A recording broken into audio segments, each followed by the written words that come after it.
Hello, beautiful people. Welcome to Monday's Wake Up.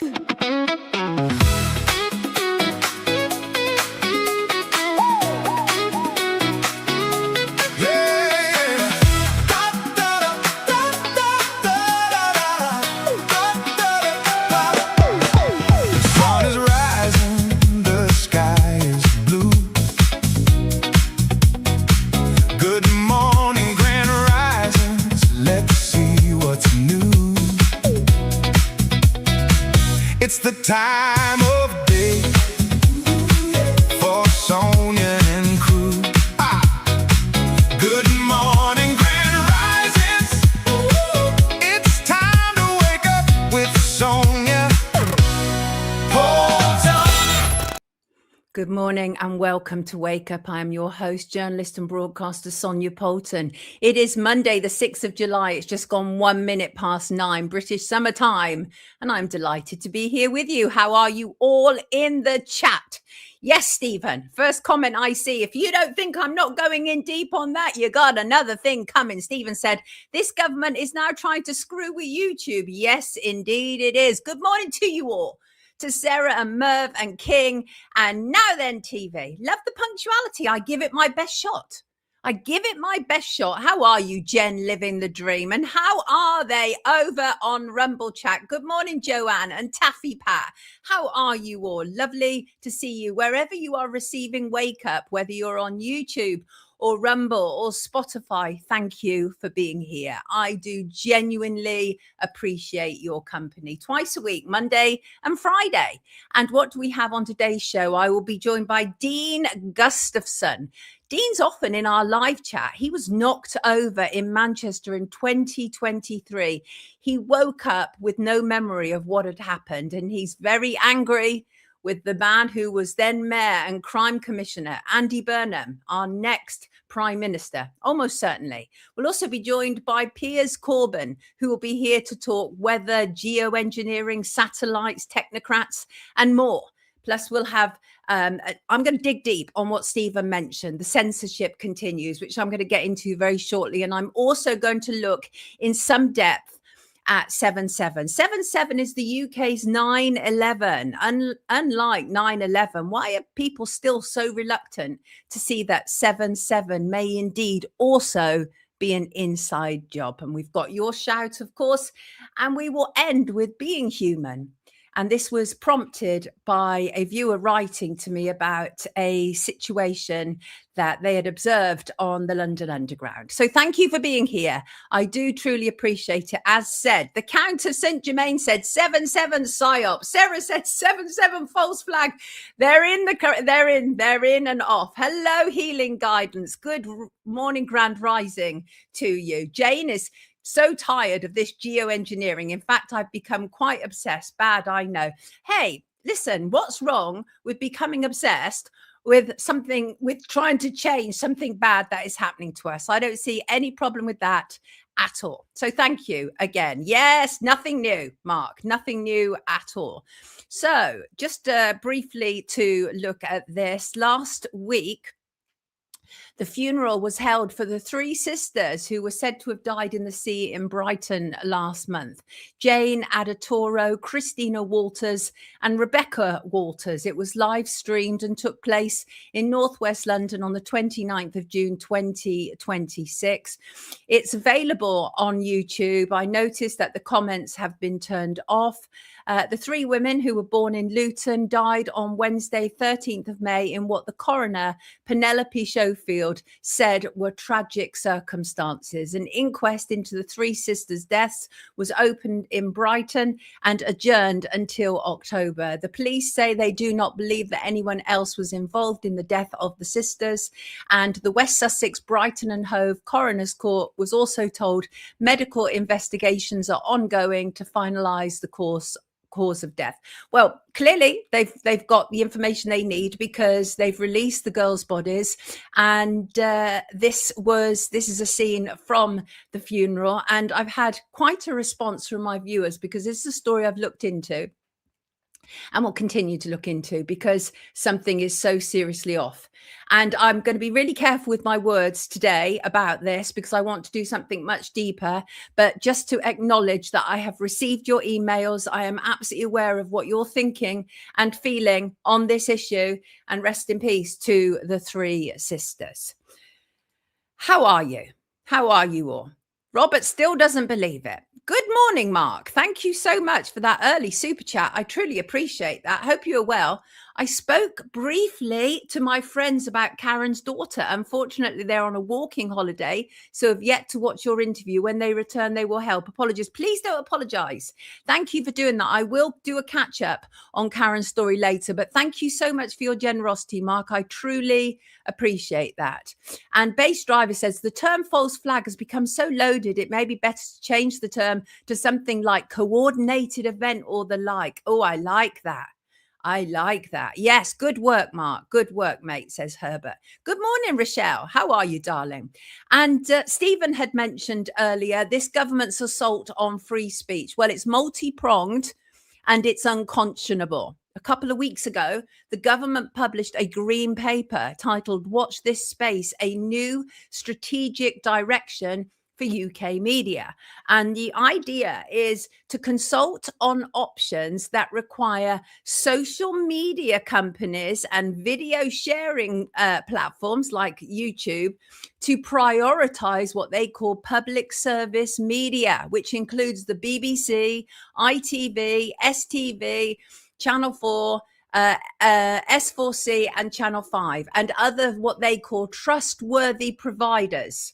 So they want a prominence, which means that people like me, independent providers, will be pushed to one side. Now, that was never what the internet was, but of course, we talked about this the other week.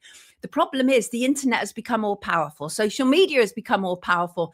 Independent content creators like myself are taking the audience from mainstream media. I know for a fact that some of my audience who was with me when I was in legacy media have followed me over to Wake Up, and I'm just one person. So there's a lot of other me's out there, and legacy media don't like it, and the government don't like it, because the government can not trust legacy media. They can control legacy media. We saw that during C19. They threw money at legacy media to promote and advertise C19.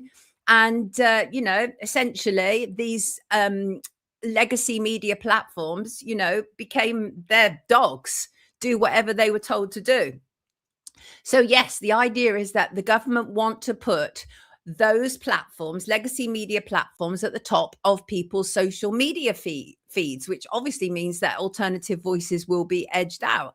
And they're saying, the government are saying, this will be key for helping to tackle mis and disinformation, particularly during times of social unrest or crisis. This is a serious attack on what we are doing. This is exactly why I say that Wake Up needs to build its own independent platform away from these social media platforms, perhaps still use it for streaming, but for us to have our own base, because we know what's coming. We absolutely do. They are determined to silence dissident voices. Criticism is being quashed, and only those entities that are heavily regulated are favored by the government.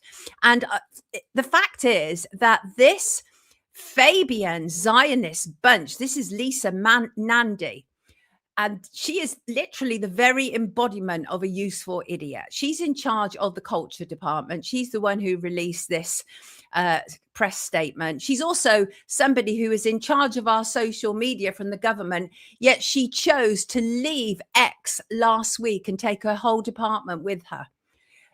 She's such a ridiculous individual. She really is. But yeah, as I say, this Fabian Zionist bunch are absolutely the worst for taking away our rights on the internet and elsewhere.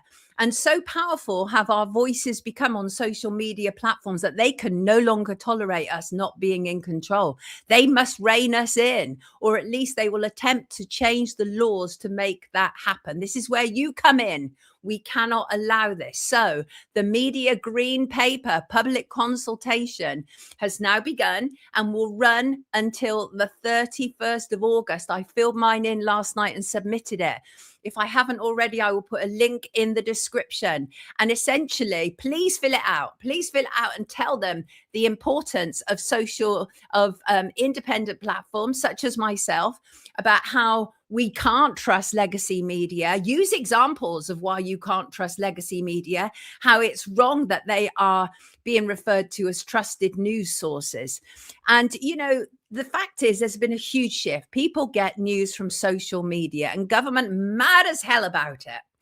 And, you know, and so are the broadcasters. So the broadcasters are working with them, obviously, because we've also taken their audience. They don't like that and they don't want that.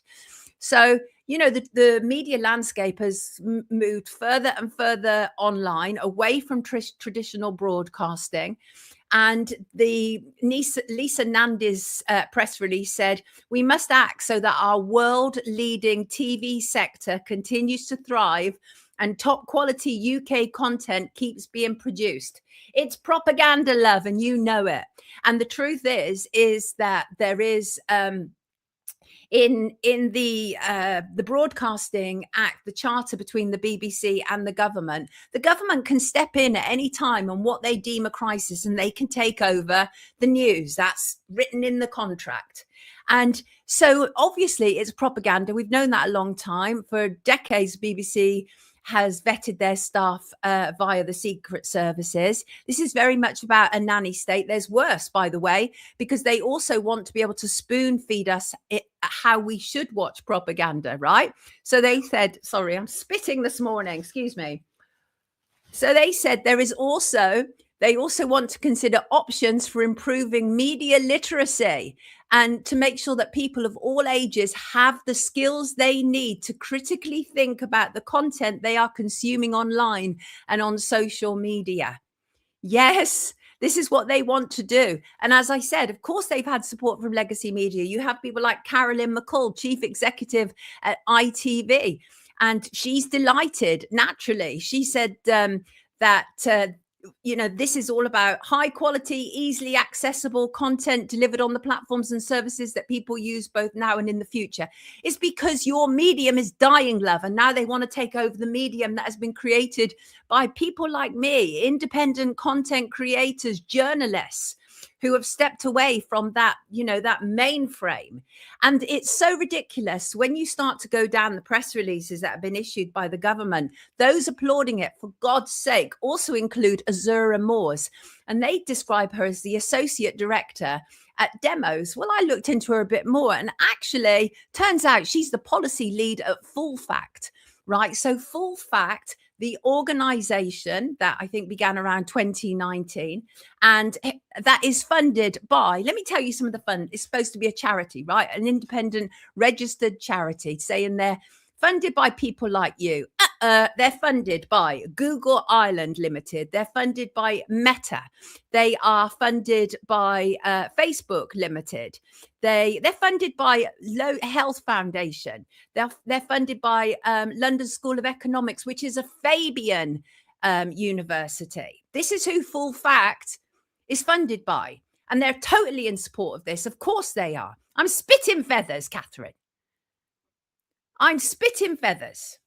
And all the usuals then, John. Yes, it really is. So that's what we've got on the agenda. So please fill it out. I really appreciate that. Lisa Nandy, of course, British politician, served as Secretary of State for Culture, Media and Sport since 2024, member of the Labour Party. She's the daughter of Bengali Marxist Professor Deepak Nandy and granddaughter of Liberal MP Frank Byers. And she is as Fabian and Zionist as you can possibly get. And she's a thoroughly unpleasant individual. She has been accused of trying to bully media over Gaza coverage. She's absolutely a Zionist. Labour Friends of Israel love and adore her. And she tried to interfere with the BBC's coverage of Glastonbury and the band Bob Vylan. I don't know if you remember, Bob Vylan did chants of Free Palestine and death to the IDF. And Bob Vylan are now suing the BBC because the BBC accused the band of promoting anti-Semitic sentiments. Well, as anybody who knows anything knows, saying death to the IDF is not anti-Semitic. Free Palestine is not anti-Semitic. These things are not. And to conflate the two is actually anti-Semitic. Anyway, she tried to interfere in the BBC, the Glastonbury coverage to do with Bob Villan. She's a thoroughly unpleasant individual, but she is a useful idiot. She also used to bang on a lot about gender. She believes that children can be born in the wrong body, that men are women and should be allowed in women's spaces. She's an idiot, but a dangerous one. Please fill out the consultation. But that's not all. The other thing that they are attempting to push through as well. And I'm telling you, the aim, of course, absolutely, is for Starmer to fulfill as much of his remit as possible before he steps aside for Andy Burnham.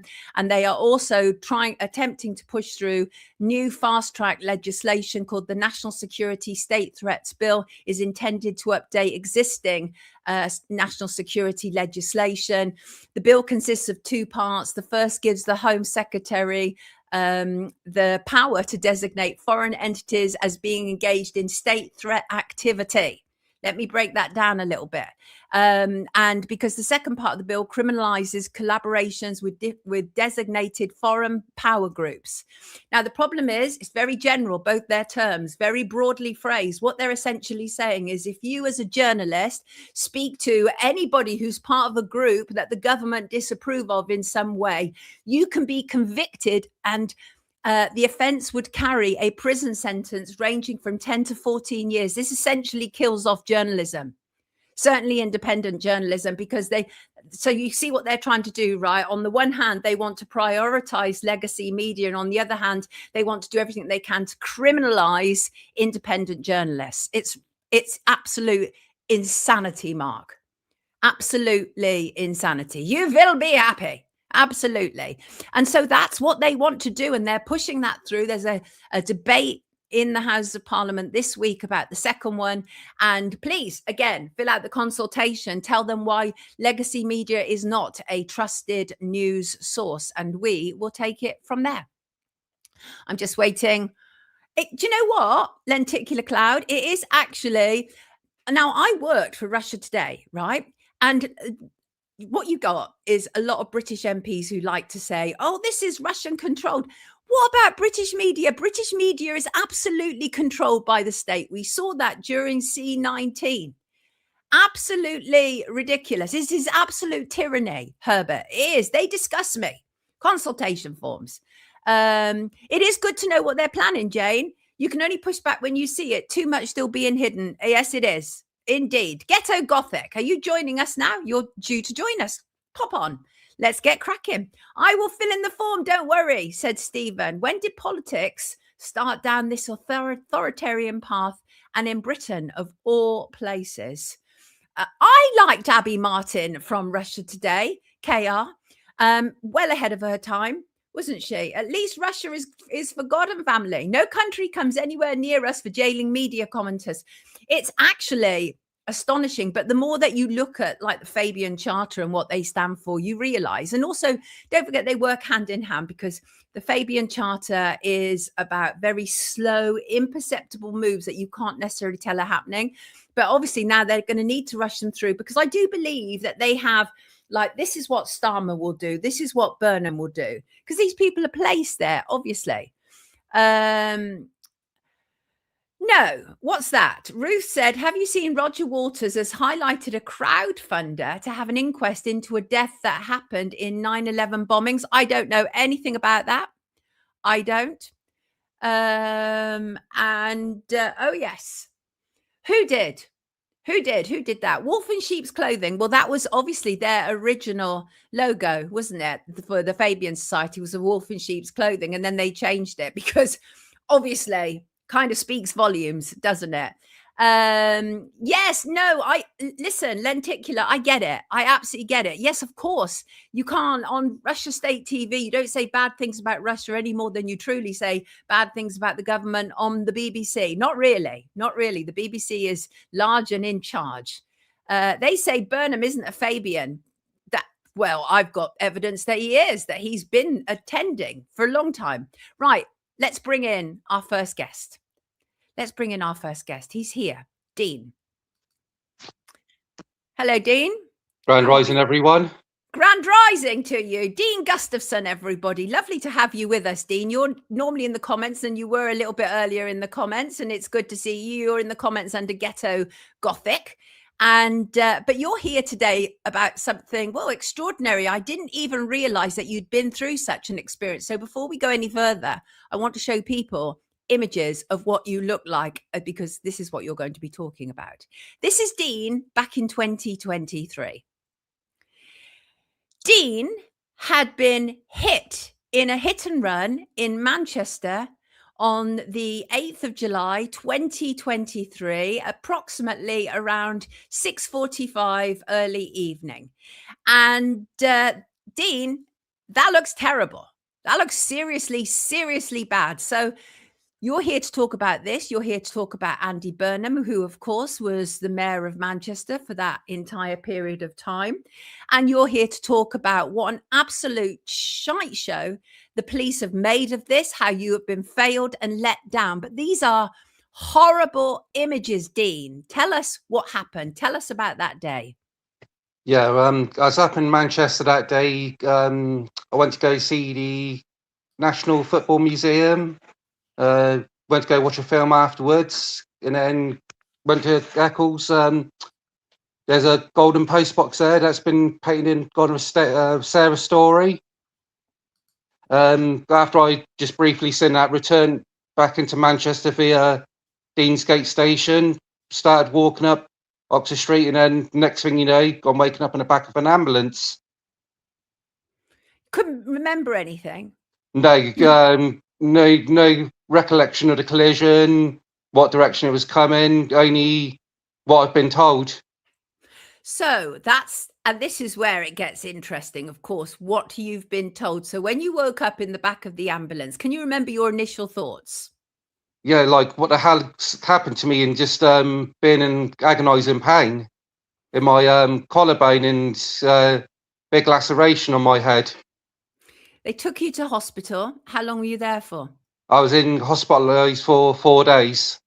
So this was significant. This was something that they took you into A&E and discharged you on the same day. This was significant. What were they monitoring for? Just to see if I was still sort of with it, you know, recollection and that lot, and able to sort of walk and talk without having any brain damage, and just to observe me. I mean, we can all see this is a bad hit. You suffered a bad hit, and you didn't see the vehicle. You didn't see it coming. It just hit you. Yes, that's correct. Yeah. Terrible. Right. So then when you were in hospital, you had no police correspondence. What were the police doing at this point then? Any idea? Apparently, from what I've been told, the corresponding officer was later on holiday during that time period. See, we hear this a lot, don't we, Dean? It's all of this. Yeah, we hear these same excuses again and again from police forces. Exactly. And you were interviewed by ITV. You made national news, and they asked Greater Manchester Police, which is the police force, for CCTV footage, which they declined to hand over. So the police have CCTV footage. Yes, that's correct. Yes. Have you ever seen it? No, I've still never seen it to this day.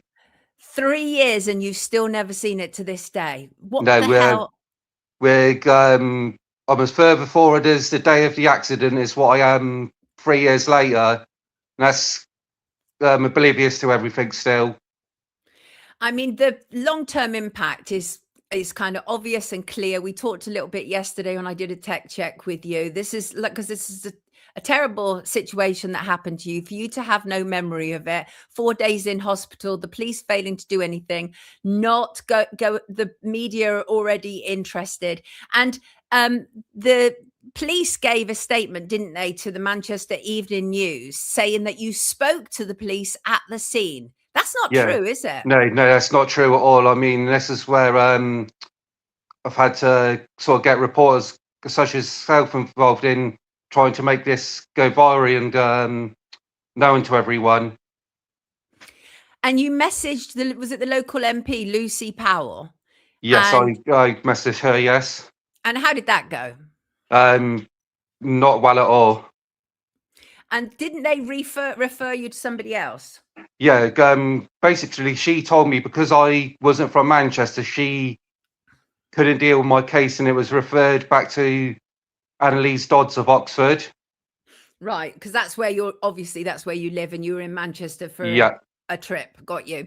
And so you're in this situation. So after the 4 days when you're released, Dean, have you any kind of memory of what was going through your mind at this point? Because it's kind of a mad situation that you're on a day trip, a day out, having a good time, hit, no memory, hospitalized. That's everybody's kind of nightmare day out, really. Yeah, I mean, before I was struck down and left with the injuries, I was actually having such a good time. I mean, it was a beautiful day. Like I said, I had a good time where I went. The film wasn't too good, to be fair, but yeah, I've travelled here, there, and everywhere around the UK watching films.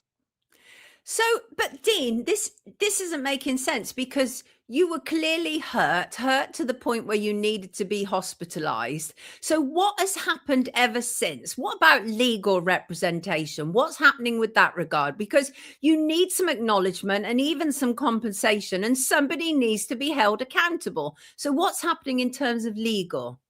Nothing. I've just been with MPs and the media and solicitors. I've just been passed around like a hot potato. For 3 years? Yes, for 3 years this has been ongoing. And what has happened recently? Because so let me just say about the Greater Manchester Police, because obviously one of the reasons that you're angry with Andy Burnham, because not only was he mayor of Manchester before he's kind of being lined up to be the Prime Minister of the UK, but also that made him responsible like the Police and Crime Commissioner. Is that correct? Yes, that's correct. And it's not until just recently I actually found out he was the Police and Crime Commissioner as well. So yeah, he really is accountable for holding the dual role of both mayor and the commissioner. And the thing is because you had national attention, it wouldn't have taken a lot for it to come to their attention. They would have known this happened in their area. So obviously they should have done something about it. Somebody made an interesting comment, Mark, in the chat saying perhaps a police car hit him. It happens because you really don't know, do you? And they've changed it, haven't they? So initially they said it was a moped that hit you, right? Yeah, when I was actually in Salford Royal Hospital, first thing I was told was it was a moped.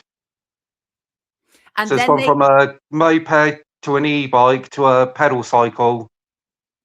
And who has taken it from moped, e-bike, pedal cycle? Is that the police? It's just one of the nurses was informed, and then she told me. But it seems like they are very reluctant to give you any information at all. Is this still open? Is this case still open? No, I mean the case was closed almost quick as it was open. It was almost shut down within the same week as what happened. Dean, this does sound like a cover-up, right? And they're saying the same thing in the comments as well. What is your sense about what's happening? No, just the way everything's dealt with, and the way the media has sort of avoided Andy Burnham and any questions they've got from him, and how he's been hiding my replies on X as well. Because you've been tweeting him, haven't you? Yeah, I've been tweeting him for a long time now. And he's not responded to any of that? No, he's not responding, and it's the same as his Labour peers. They've not done anything on my behalf either. So Labour are just as bad as what he is, to be fair. Yeah, I mean, I don't think anybody's going to be too surprised about that. But you sent me a legal letter from last week. Shocking, actually, because what they're essentially saying was you will need to cough up some money. For what? I would have to cough up around £827 for the case to be reopened and looked at again. But that's our police. We don't pay for them to investigate. No, it'd be the cost would be for a solicitor, the Motor Insurance Bureau, for them to look at it again.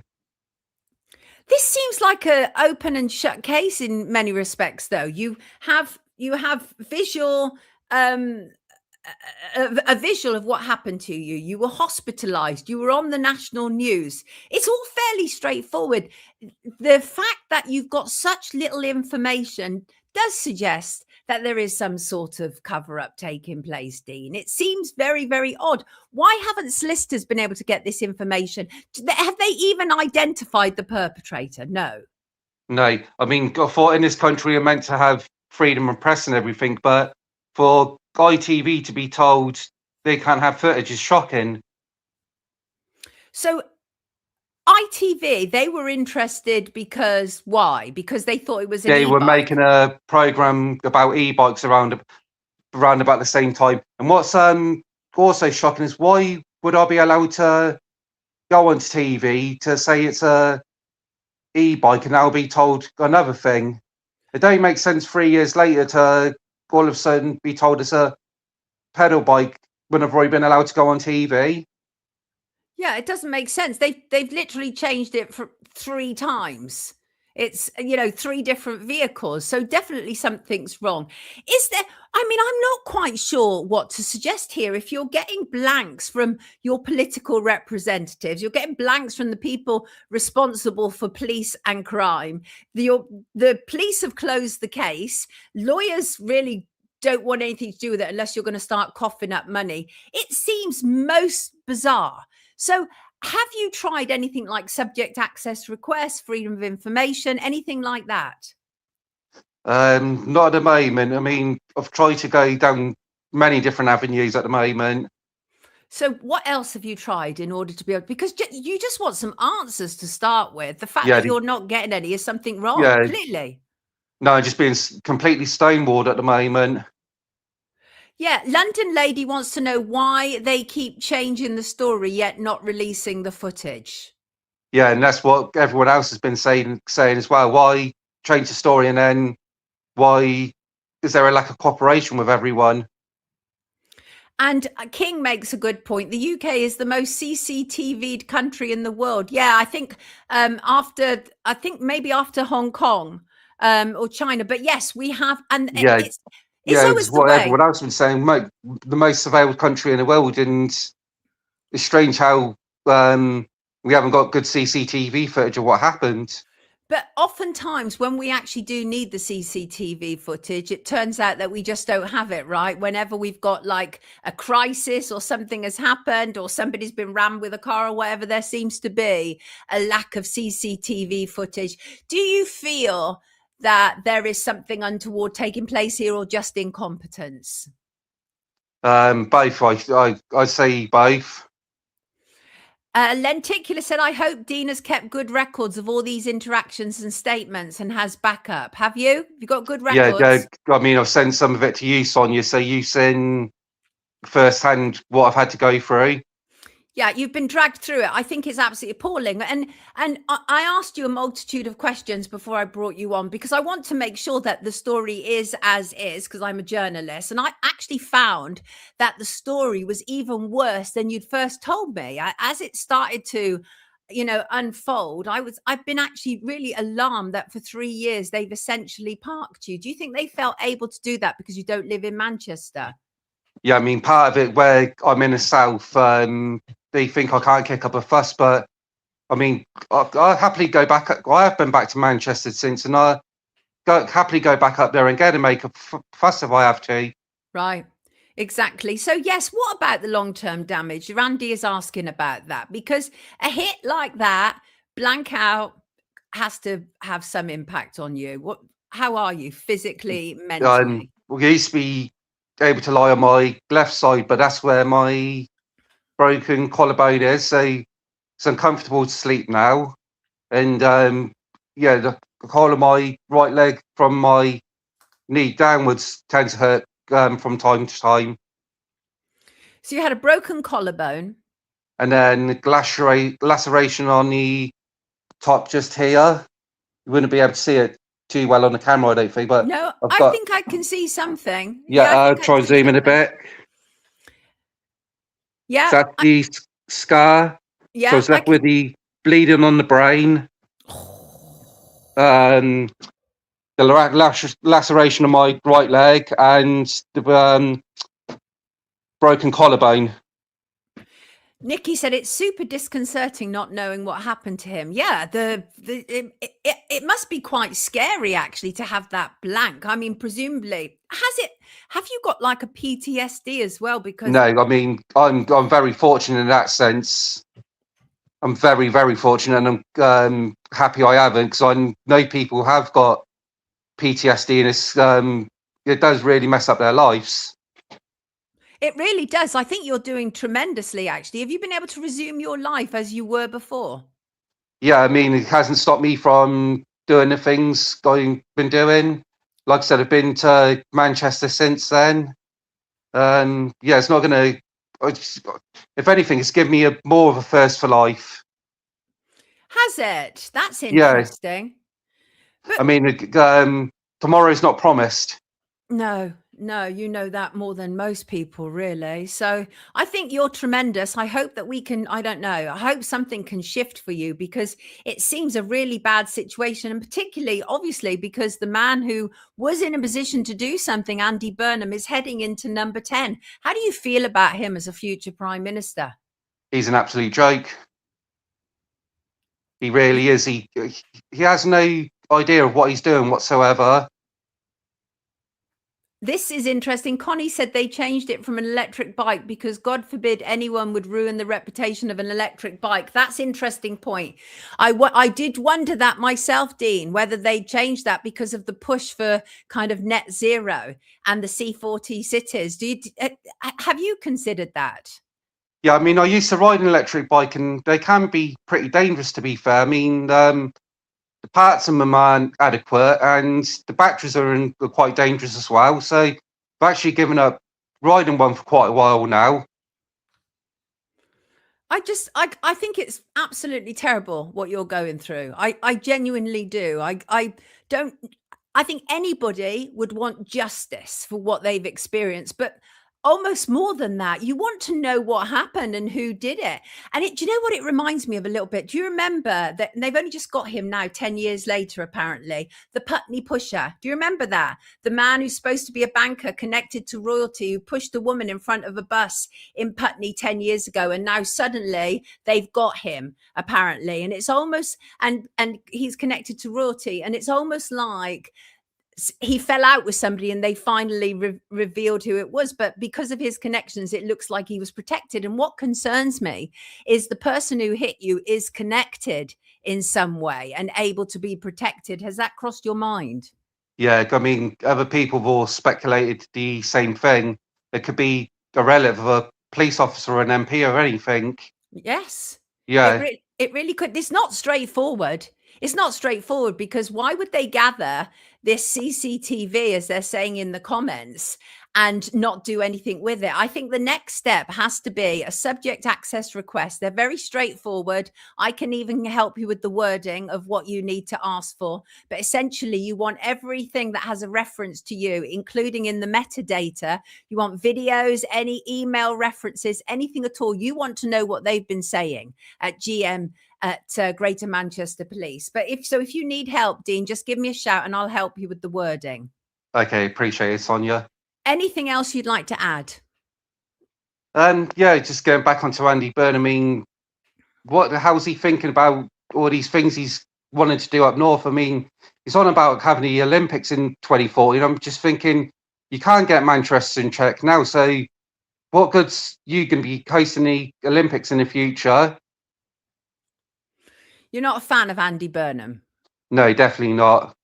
I mean, the only thing I can say for the guy, and I will give him credit for, is what he's done for the Hillsborough victims. Yes, but even that had to be pushed, didn't it? Initially. Yeah, I mean, look how long it took for the Hillsborough victims. I mean, that's the only thing I can give him credit for. And I suppose he wasn't even in power around the time that happened.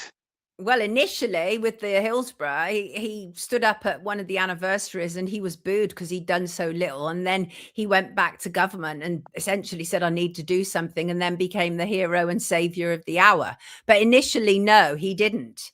And I think it took the booing to wake him up, really. So look, Dean, we want you to have some justice. We want you to know what the hell happened, because that blank must be horrible. I mean, what does one's mind do when they have a blank stage like that?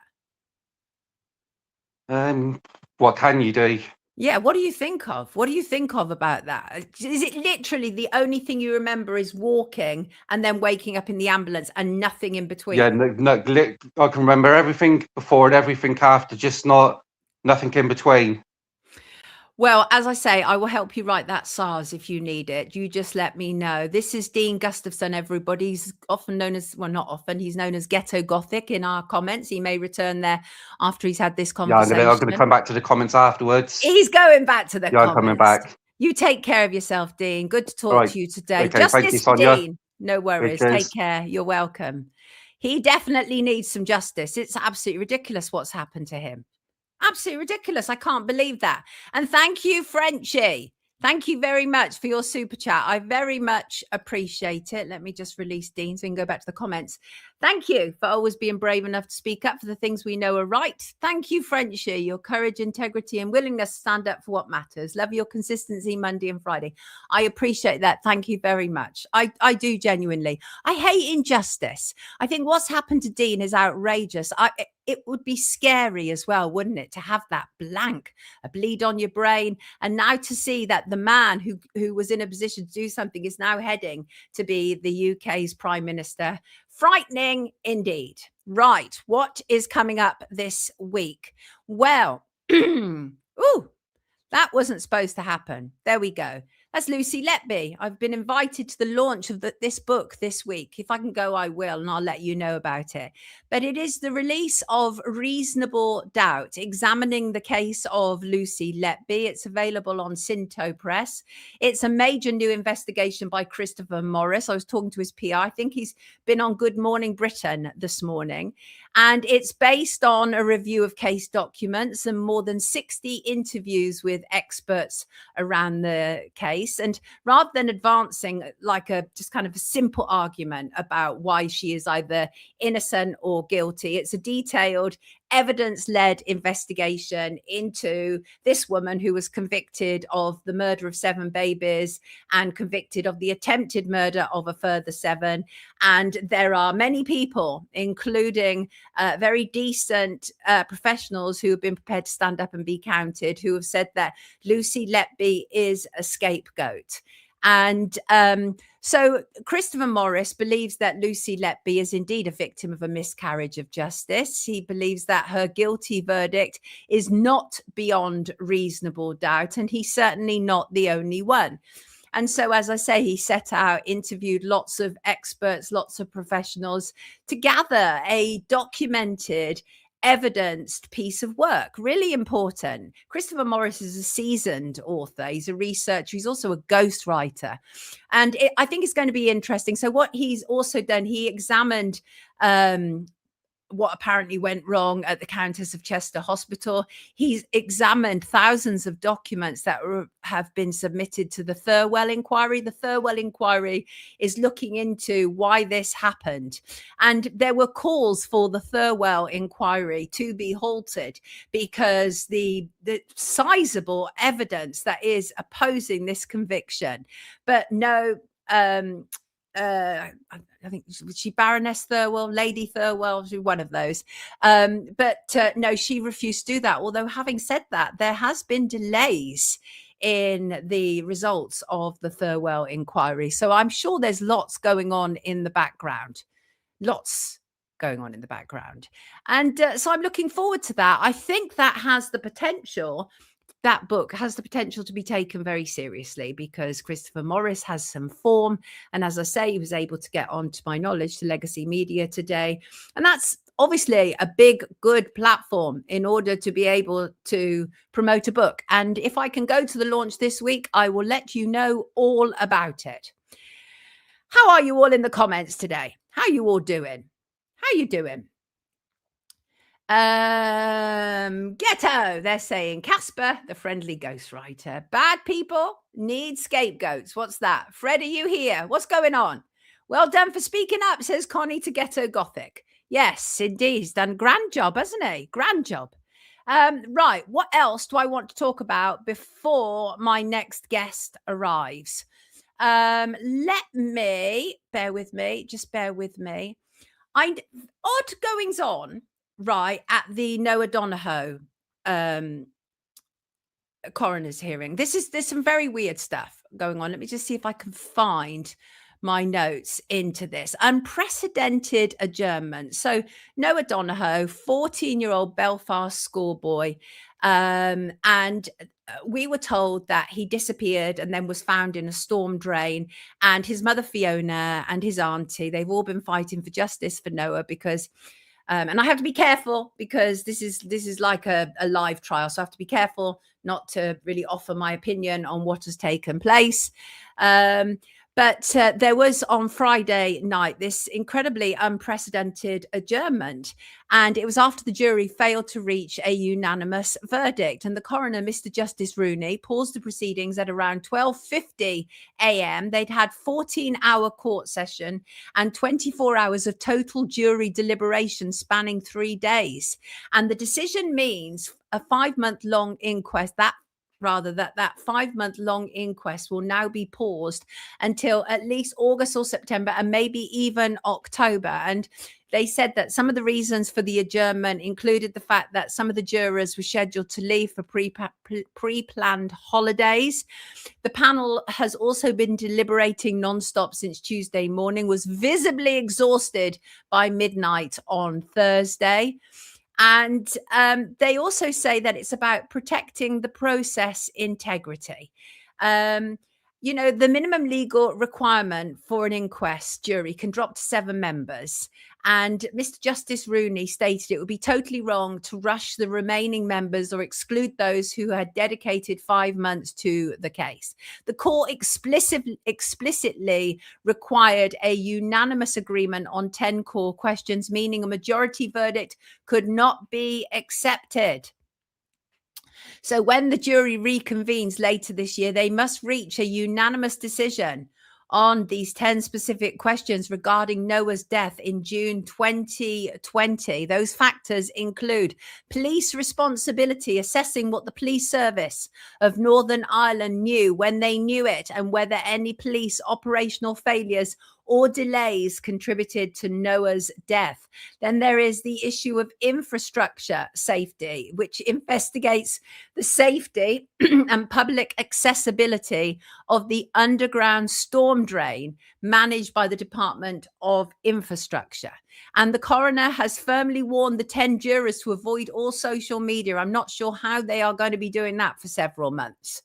They talked about, you know, the problems of external speculation and more. So I have no intention of doing any of that, but you can be absolutely assured, because I've been following this case since the beginning, you can be absolutely assured that once they have their final conclusion, I will have plenty to say about this. Never seen anything like it in my life. And Connie thinks that anyone with a lady or sir in front of their name is a wrong un. No argument from me, Connie. I think the problem is, and we've seen it, haven't we, over and over and over again, and that is the kind of people, obviously, who accept these establishment titles are people who then become well, they're compromised by the British establishment, because you can't be a lady or a sir and saying, you know, there's corruption in the British establishment or abolish the royal family or anything like that. That's not the point. The point is that you give these people titles because they've already proven to be good boys and girls. I would abolish, like the royal family, I'd abolish the royal family, but I'd get rid of all titles, except I would have some awards, and the awards would only be for community awards, what people have done in their community. I wouldn't give a title or any kind of award, an OBE or an MBE, to anybody famous. No, absolutely not. Famous people are already rewarded for being famous. You know, they're treated better than the rest of society. They're given privileges that the rest of society haven't. You know, they can walk into restaurants that are fully booked and they can get a seat. So the only time that I would give any awards at all would be to community services, people who have done good in the community. Thank you, Lindy Dawn, for your super chat. I appreciate that very much. So Jimmy Savile, how can we forget? We can't. Well done. What's going on here? Public Community Awards, right? I think that would be nice. Lollipop, personally needed reward. Lollipop lady. Are we even allowed to say that anymore? Weff it like Beckham. Hey, talking about Beckham, you just remind me, why did he deserve a Hollywood star on the Walk of Fame?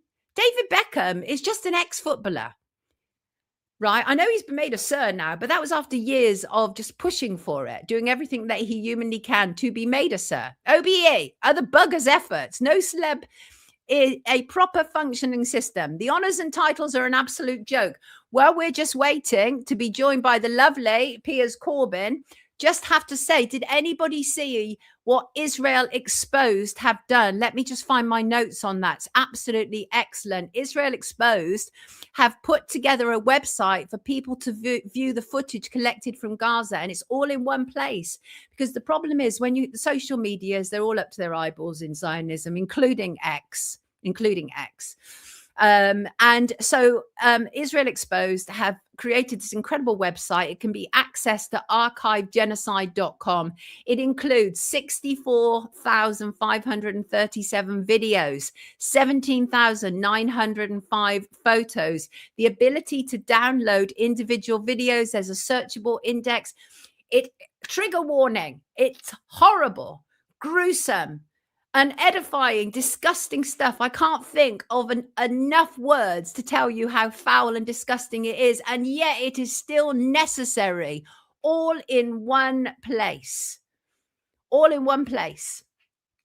Rochelle was thinking the same thing about Beckham. What is the deal with that? I had no idea he was into acting now. Oh, he's an actor. My objection with the Beckhams, not just that, they obviously monetized everything to do with their children, which is why Brooklyn didn't want anything to do with them. But you see what they're doing with their daughter now. She's only just 15 this weekend, and she wears these nighty slips designed by her mother, and with little cleavage showing and everything. She's been wearing them since she was about 12 or 13. These people are disgusting. I don't want an award, Amy. Don't give me an award. My award is having you people here. That is award enough. Gorecore, what's going on? Come on, PIERS, because otherwise I have to go on to another story, and I don't want to do that. Hope he's not having problem getting in. Get rid of those parasites in their castles. Haven't seen that. Right, let me just double check that PIERS is all right. Goodness me, there's always something in there. No, he seems to be fine because there's no message from him. PIERS, hurry up, otherwise I have to go on to another story, and that is it, yo. And then I won't have time to bring him in. Now, me, I try and be as punctual as possible. That's the kind of person I am. Sky Garden Tataria said, total surveillance and control of every part of your life. Phone is watching you. Your cat is watching you. You're a smart TV. It's watching you. Cover them. Hidden cameras up. I suggest to all. Almost all of my devices have plasters over them on the camera, because I remember about 10 years ago seeing that Mark Zuckerberg had covered the camera on his, can't remember what it was, his PC or whatever. And I was like, if he's doing it, I'm doing it. Stephen won't buy a smart TV. Sounds like a plan. Catherine said, we know football is bread and circus, but I saw a comment say that the atmosphere at the World Cup is like cousins meeting and getting on, even though their parents don't like each other.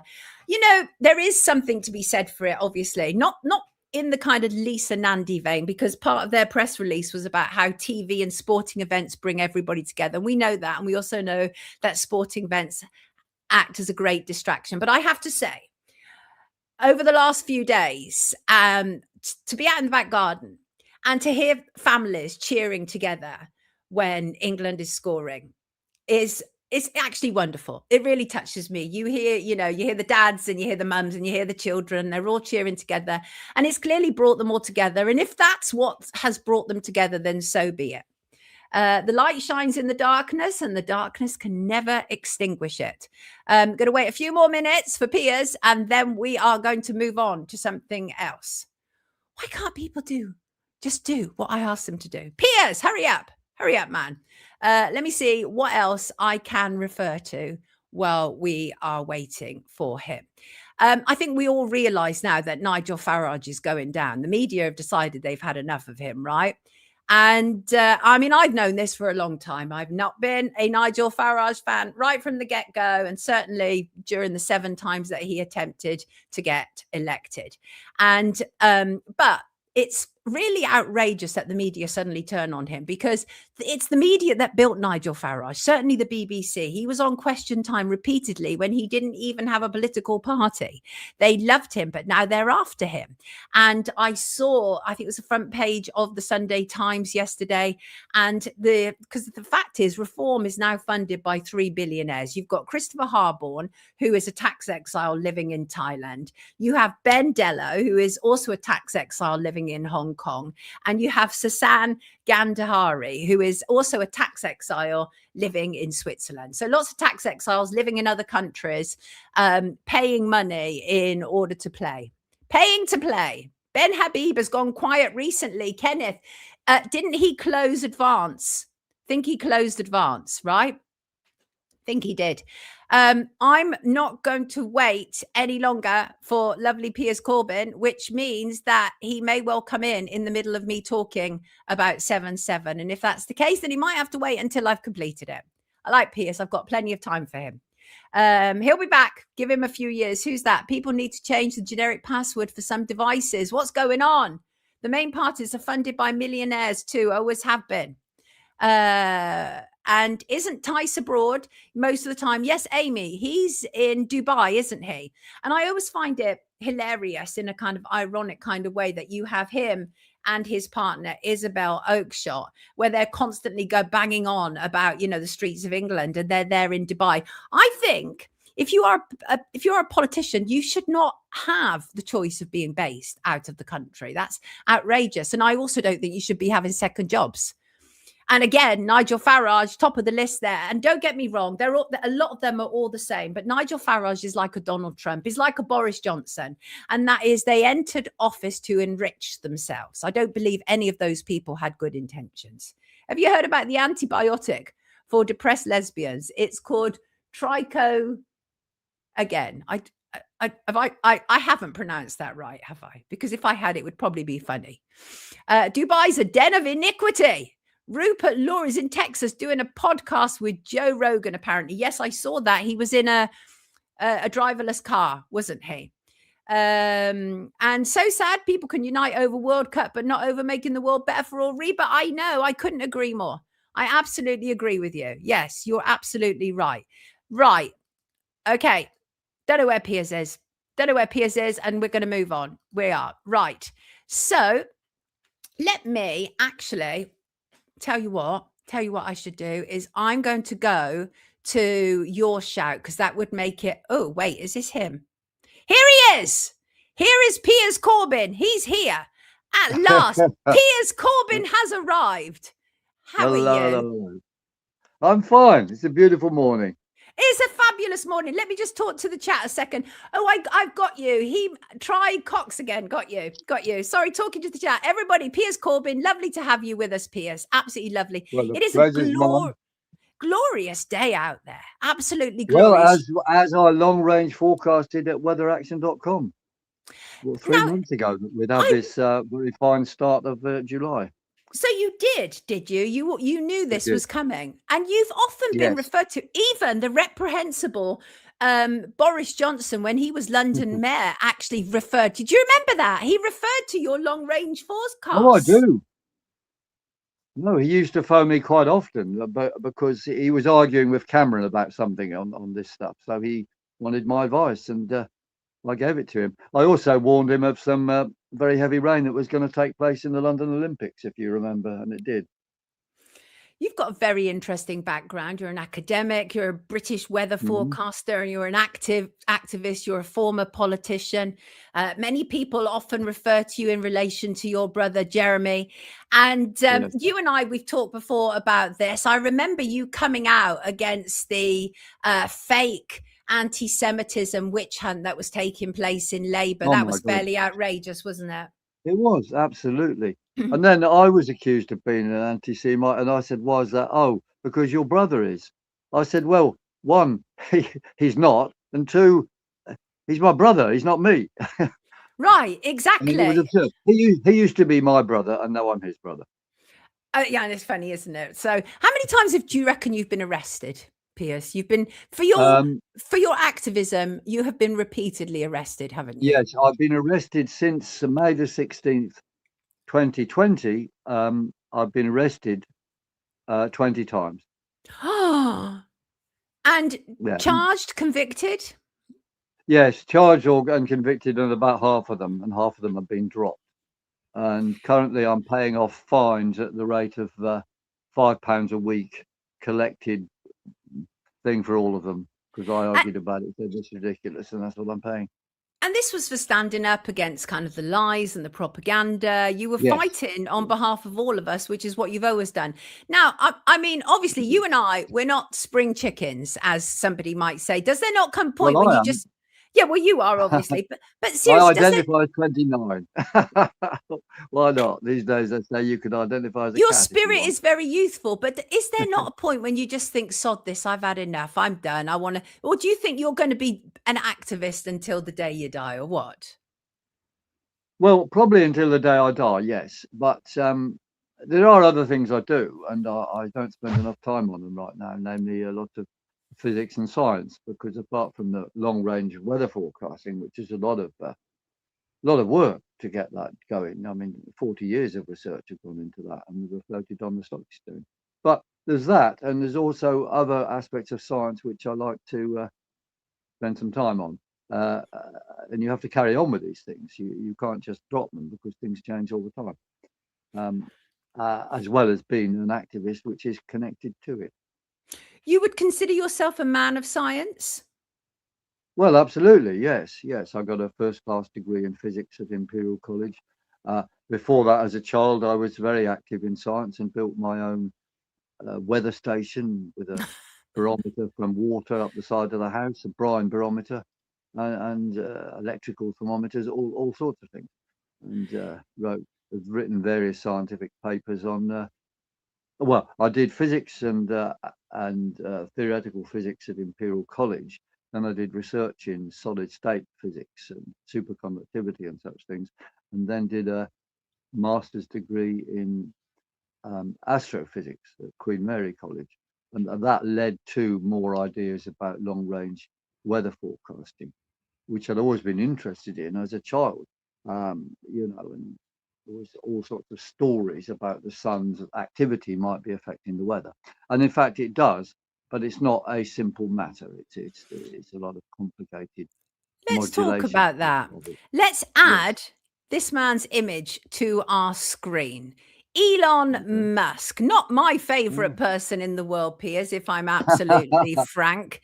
And you've written rather a lot about him recently, and Starlink. Take it away. Tell us what your thoughts are about Elon Musk. Well, Elon Musk is running this Starlink massive satellite program. It expanded a bit in 2019, where they launched a lot of satellites. And since 2023, it's expanded hugely. Now they've got over 10,000 satellites up there, and they want to make it 1 million. Now that is incredible. And this, of course, is necessary for their AI control of us, because it's a massive communication system, and will help them develop AI control through data centers.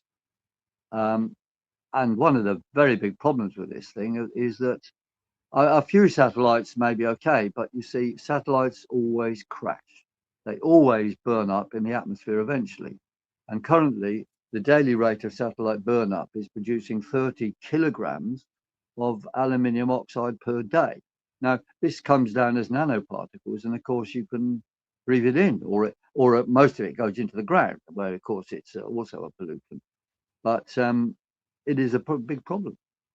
And of course, my view is either they should not do this program, or they have to have another program to collect satellites in space and bring them back, so they don't burn up on re-entry into the atmosphere. And of course, he's got an interest in hiding this stuff. Now, this stuff was known about for, well, it's been known about a long time. 2019, well, the dangers from satellite burn-ups and the pollution has been known about a long time. How is that impacting our environment, weather conditions?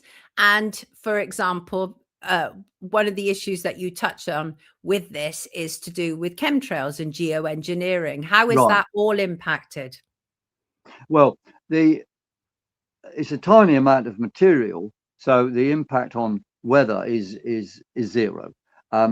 But it's because it comes as nanoparticles, it can be very dangerous for life, you know, because you breathe it in. Now, chemtrails, of course, is another issue. This is the story that aeroplanes up there, these chemicals and spreading them out. Now, there was a chemtrail story going around in 1996, which came from the remnants of LBJ, President LBJ's various war programs, and that included weather control, they said.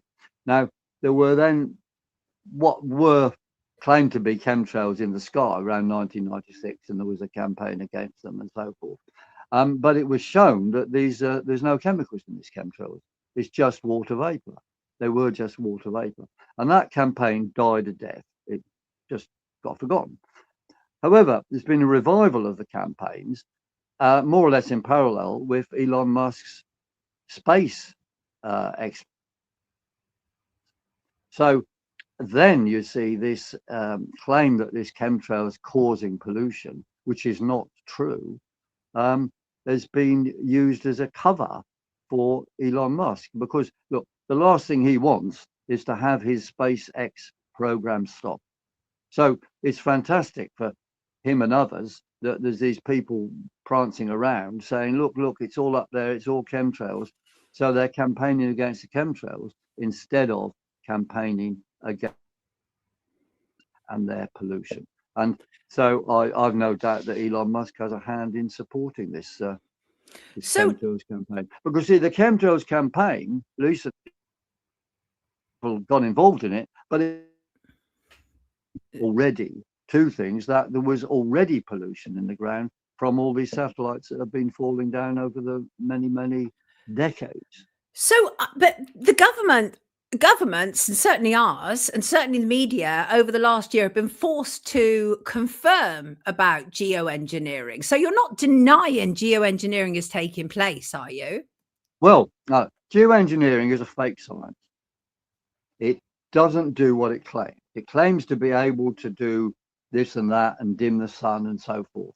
Well, you can't get enough dust to dim the sun, for example. It's a fake science, rather like virology, where they said, oh, it's COVID. And then, of course, it hasn't. The COVID story was to get people jabbed. Be careful. We're on YouTube. Yep. Oh, we are on YouTube. Yeah, okay. yeah, Well, don't worry. That could be argued that, okay. And another fake science, of course, is the greenhouse theory. That doesn't work. And we know that man-made climate change does not exist. And you can read about this in this pamphlet I produced some time ago. If I can hold it up there, people can see that. You can get it very easily, download it. Man-made climate change does not exist. So yeah, you can download it at weatheraction.com. But look, you see, geoengineering is another fake science. Sciences are charlatans. They'll set up patents, but now you can make up a patent and then get money from a government claiming, oh, I'm going to control the weather, I'm going to do this, I'm going to do that, and they give you lots of money.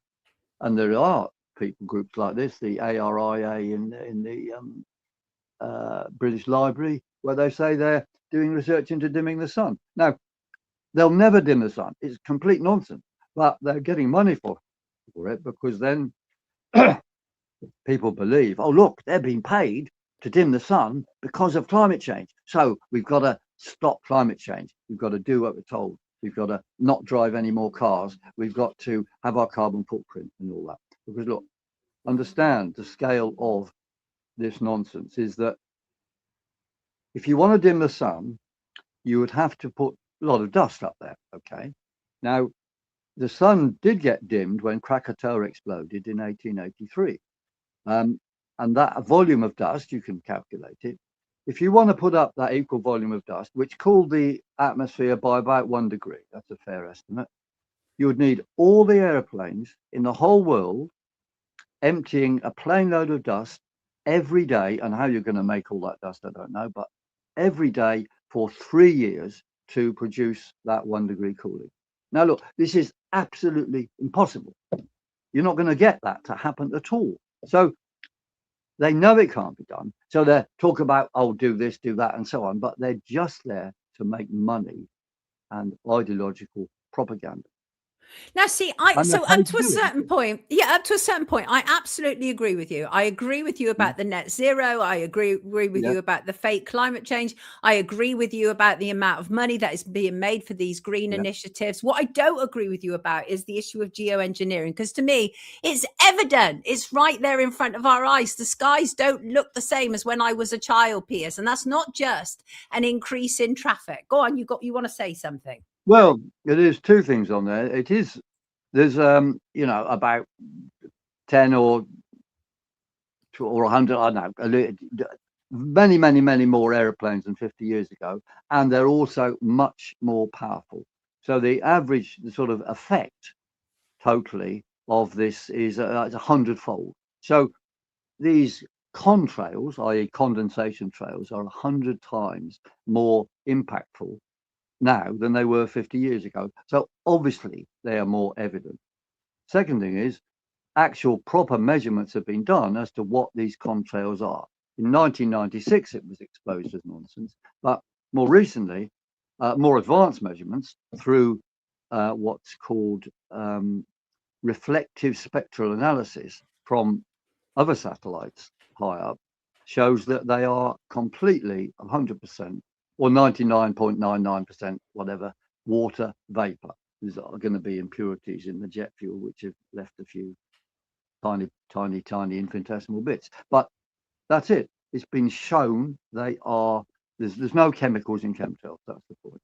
So Well, the stories there are are people made. who will say it's also been shown that there are chemicals, that there is Yeah, but mercury. They're lying because the measurements have been done.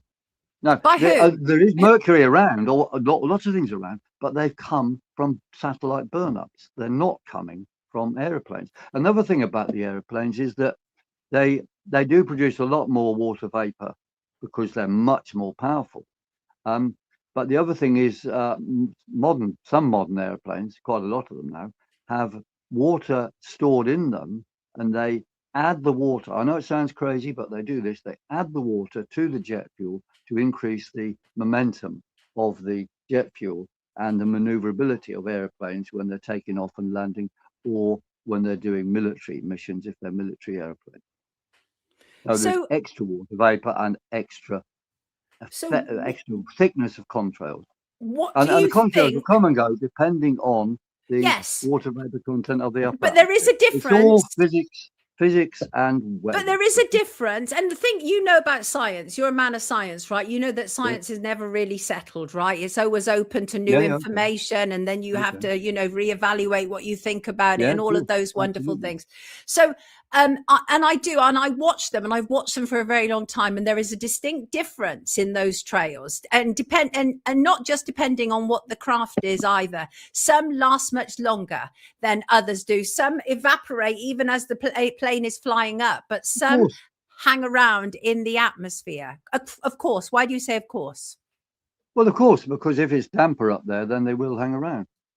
You talk to an air traffic controller. What one of them did a full analysis of a chemtrail maze above Merthyr Tydfil, and she went through it, and it's on our website, and said, look, there's all these airplanes. These ones are going to Manchester. These ones are going to Gatwick. These ones are going to Heathrow.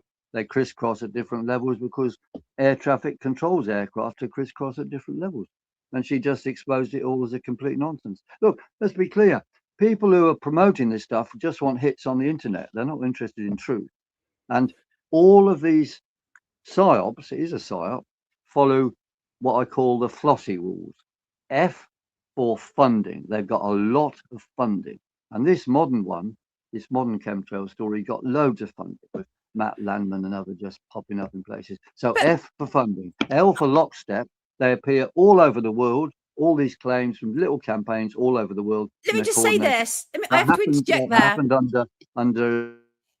Let me just and say so this. I forth. have to And interject there. lastly, of Piers, course, yes, can you yes. even hear me? Let me just Take interject time there, with you. because Yes, yes. this is something that I've talked about a lot. This is something my viewers talk about. I've interviewed Matt. I don't think for a second that Matt is being paid mucho bucks to push that. If anything, I would say that he probably could have a much easier life if he chose not to. And so I'm not convinced. Exactly, but I'm not convinced that people like myself and Matt are doing it for money. I certainly am not. I get a lot of you're a pushback. broadcaster. Well, fair enough. You're just reporting what you find. I'm not accusing you of anything. So, but what I do allow for around here on Wake Up is difference of opinion and difference of thought, because I think that's so vital. And so I think it's interesting what you're saying. So what you're actually saying is that we are being distracted to believe that, but let me actually, before I just go on, now then TV just says barium and aluminium increase has been recorded in soil. So are you saying that that's not true?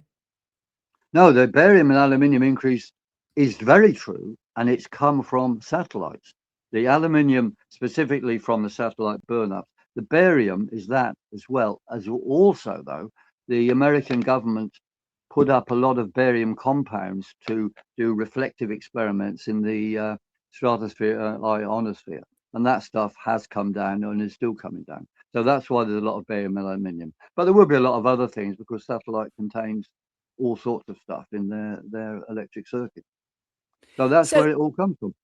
But you see, this, as I said, these things rely on fake science. Look, when COVID was happening, we all believed it. Oh yes, look, people are getting ill. Imperial College says this or that. You didn't believe it. I didn't believe it. We didn't believe it. No, not we, all of us, but a lot of people I understand. did. And the same with man-made climate change. A lot of people still believe it. But the theory of the greenhouse effect is fake physics.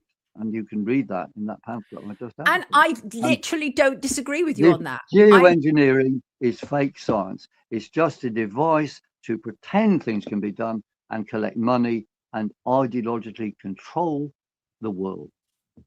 So where from here, in terms of, you're saying that this is satellite burnout.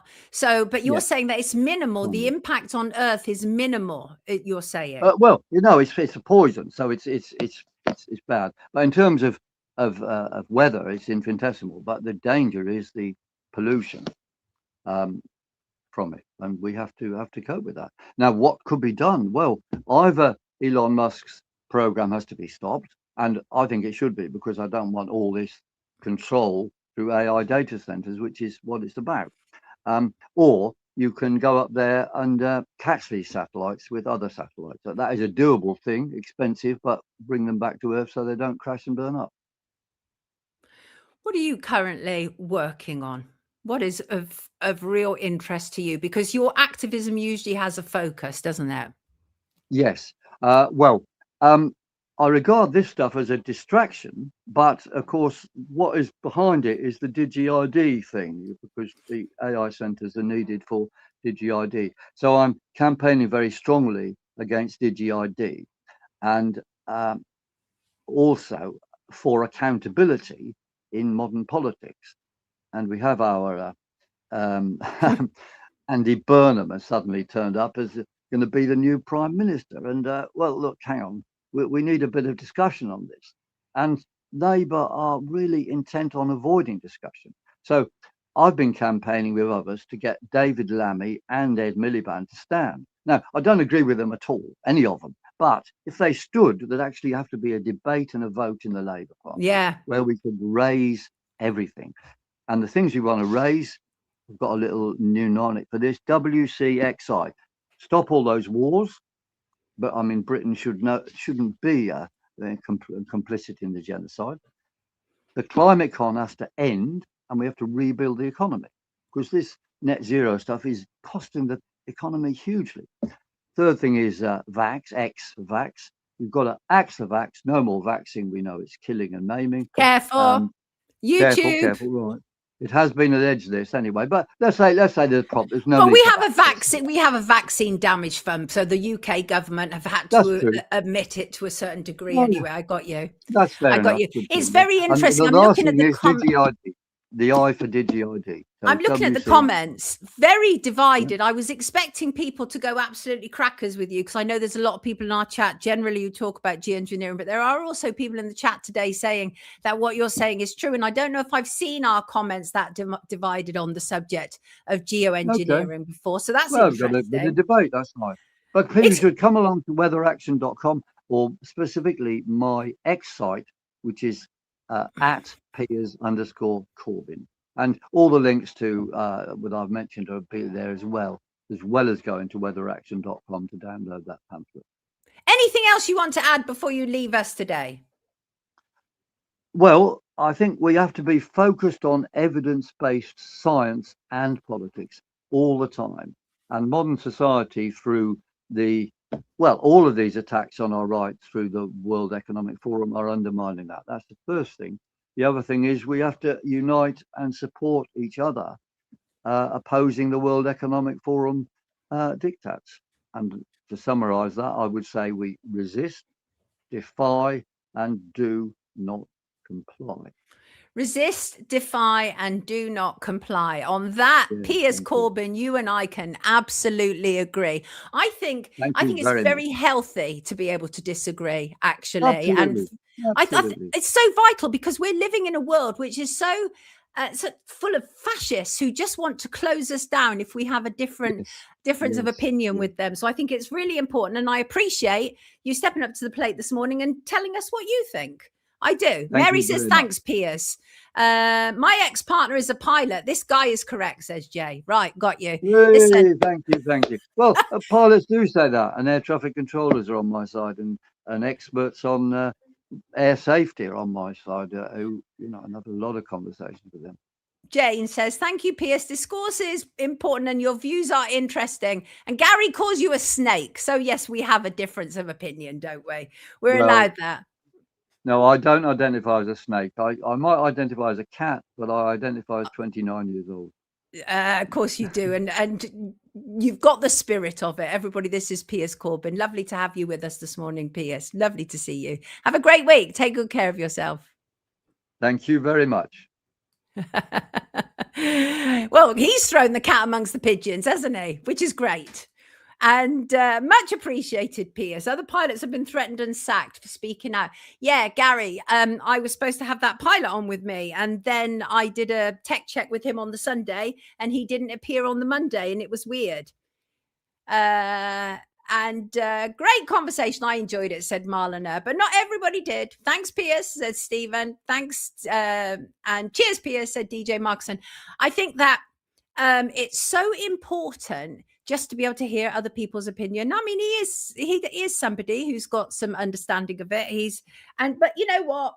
Also, educated people don't always have all the answers. That much I have learnt in my 60 odd years on this planet. But thanks, Piers. Thanks, Piers. I believe the earthquakes were caused by HAARP, says Amy. Oh, I should talk to him about HAARP. Right. I was a bit thrown because he was a little bit late. Right. I want to talk about this. I don't want to delay this anymore. Tomorrow is the 21st anniversary since the 7/7 attacks occurred on July the 7th, 2005. This is the UK's 9/11. On that morning, we are told, this is the official story, that 4 Islamist, extremist, suicide bombers carried out coordinated attacks across London's transport network, detonating 3 devices on the underground and a 4th on a double-decker bus in Tavistock Square. It had been diverted. The tragedy claimed 52 lives and injured hundreds more. And I've always found it really curious that over the 2 decades that there is so much less resistance to this official story, when actually the closer you look at it, it simply does not bear up to any decent scrutiny. And there's been really one standout documentary about it. There's been a lot of official documentaries, whether that's on kind of like the BBC or Netflix, and they have crafted a certain narrative. Obviously, these are the four men that we no, Musk is responsible for lots of things, but 7-7 ain't one of them. These are the four men that we are told is responsible for 7-7: Hasib Hussein, Shehzad Tanweer, Jermaine Lindsay, and Mohammed Siddiqui Khan. But were they terrorists or were they patsies? This is an enduring question. Did they think they were part of a terrorist training exercise for the British state, or did they actually intend to bring carnage to our capital city? And what we were told was 3 began their journey from Leeds, and the 4th member, Jermaine Lindsay, a recent convert to Islam, came from Aylesbury. They met at Luton. The idea was that they were going to catch a train from Luton to King's Cross on the Thameslink train, and the train they were booked on was the 7:40 a.m. from Luton to King's Cross. They bought return tickets.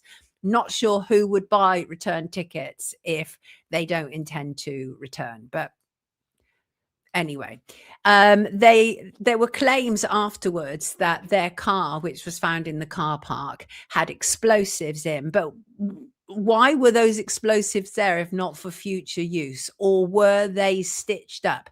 Yes, say many people. And to start with, I've talked often to Dr. Nick Colostrom. He's been on Wake Up with me before talking about it, because his excellent book, Terror on the Tube, Behind the Veil of 7-7, an investigation, which came out I think around 2009, and he was in a BBC program as well where they were talking about it. And actually it was Dr. Colostrom who realized that we had been falsely fed the time of when they left Luton train station, because they were due on the 7:40 to King's Cross, but the 7:40 was cancelled, and the government, including the Home Secretary at the time, Dr. John Reid, they put out false information. And it was Nick who put out the true information that these guys did not catch the 7:40 to King's Cross. They couldn't have done, because the 7:40 was cancelled. And actually, in one of the good documentaries, The Ripple Effect, which I'm going to talk about, that's literally like the only one that I could recommend, 7-7 Ripple Effect. In that, they also talk about the train after the 7:40 also being cancelled as well. But I couldn't find that in terms of sourcing it. But yes, definitely the 7:40 was. So the police said the correction had come from them, but that wasn't true. It came from Dr. Colostrom. He found out that information, and he said, based on that and other factors, of course, that these guys couldn't have done it, that it had to be an inside job. And one of the reasons being is because the trains that they were supposed to be on as part of a training exercise, they thought they were on a training exercise. So obviously, clearly, I'm telling you an alternative viewpoint of what happened on 7-7 as opposed to the official narrative. But Dr. Colostrom says that they couldn't have done it because the trains blew up without them, and that's why there was a lot of kind of like subterfuge about the timing of when they actually caught the train.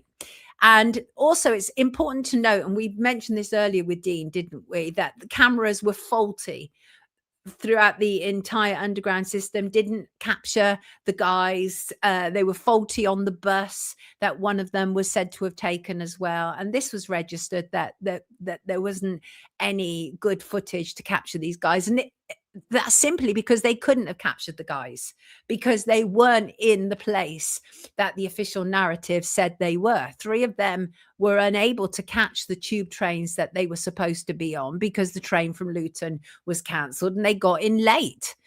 And it's interesting because one of the more dodgy documentaries that has been done is the Netflix doc, very high gloss, beautifully produced, features the Eliza Bullingham, I think, who was the head of the, I think, MI5 or MI6 at the time, at the Secret Services. Features Tony Blair. It features the then Commissioner of the Metropolitan Police, Sir Ian Blair, who said there is nothing to suggest intelligence has been missed in any way. But yet later we were told that these guys, certainly several of them, had been on MI5's radar, had been featured in surveillance, and the narrative was MI5 failed to keep an eye on them. That's what we were told. That wasn't found to be the case at the later inquest, which only later inquiry. And then, of course, very much the 9/11 notebook. We were also told that there was stuff of theirs that were found at the scene of these crimes.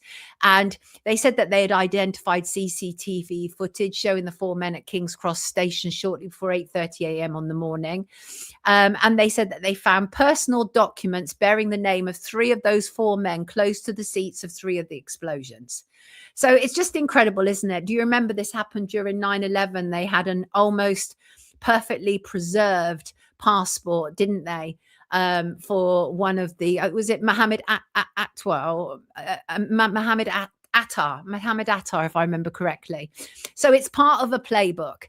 And we were told that there was Jermaine Lindsay's photo ID was found at the scene of his attack, which was said to be Russell Square.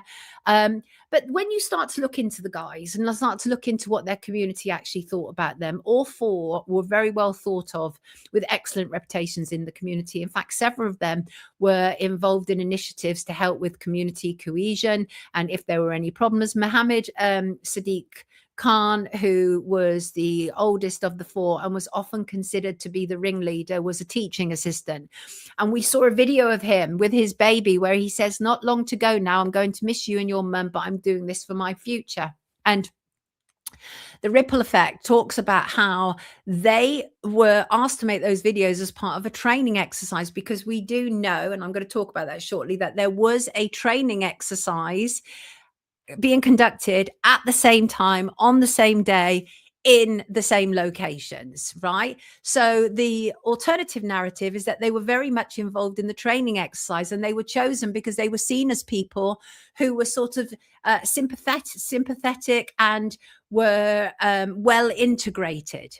This is why these 4 were chosen, not because they were radicals, not at all. And those videos that we've seen, pretty much in the same way as the Lucy Letby confessional notes, and when you find out the true context of why those were really written, it's a similar thing for the videos. It is highly possible that 2 of the men made those videos as part of a training exercise, and that they 4 men were part of the training exercise, because the training exercise was about a Muslim attack.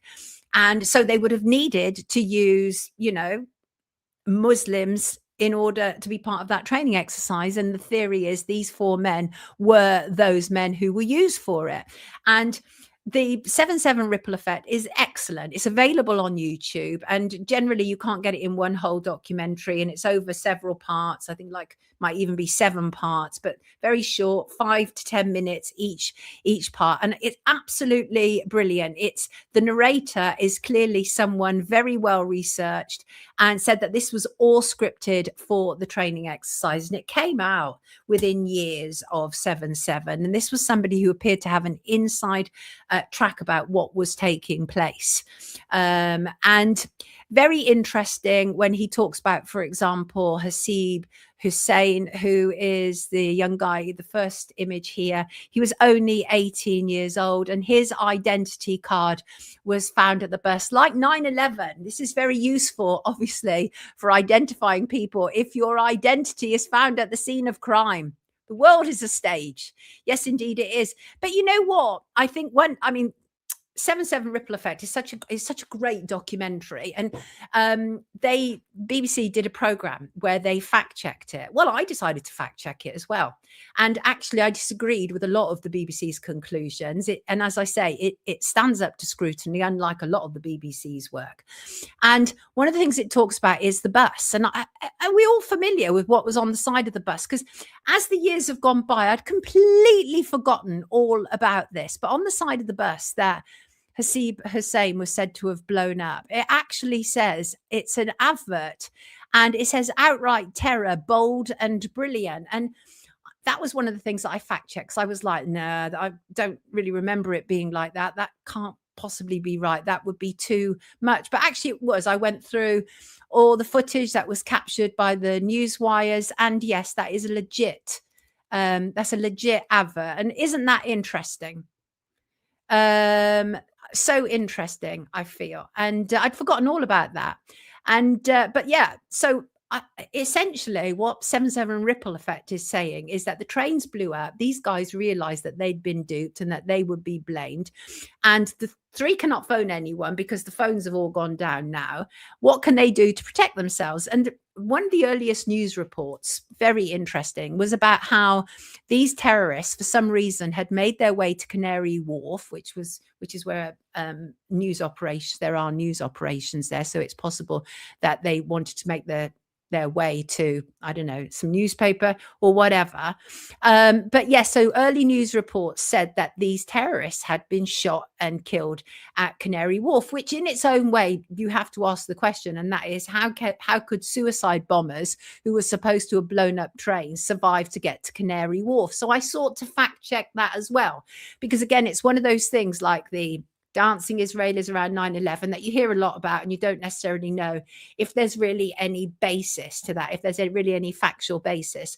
But the problem is I couldn't fact check it, because do you want to know why?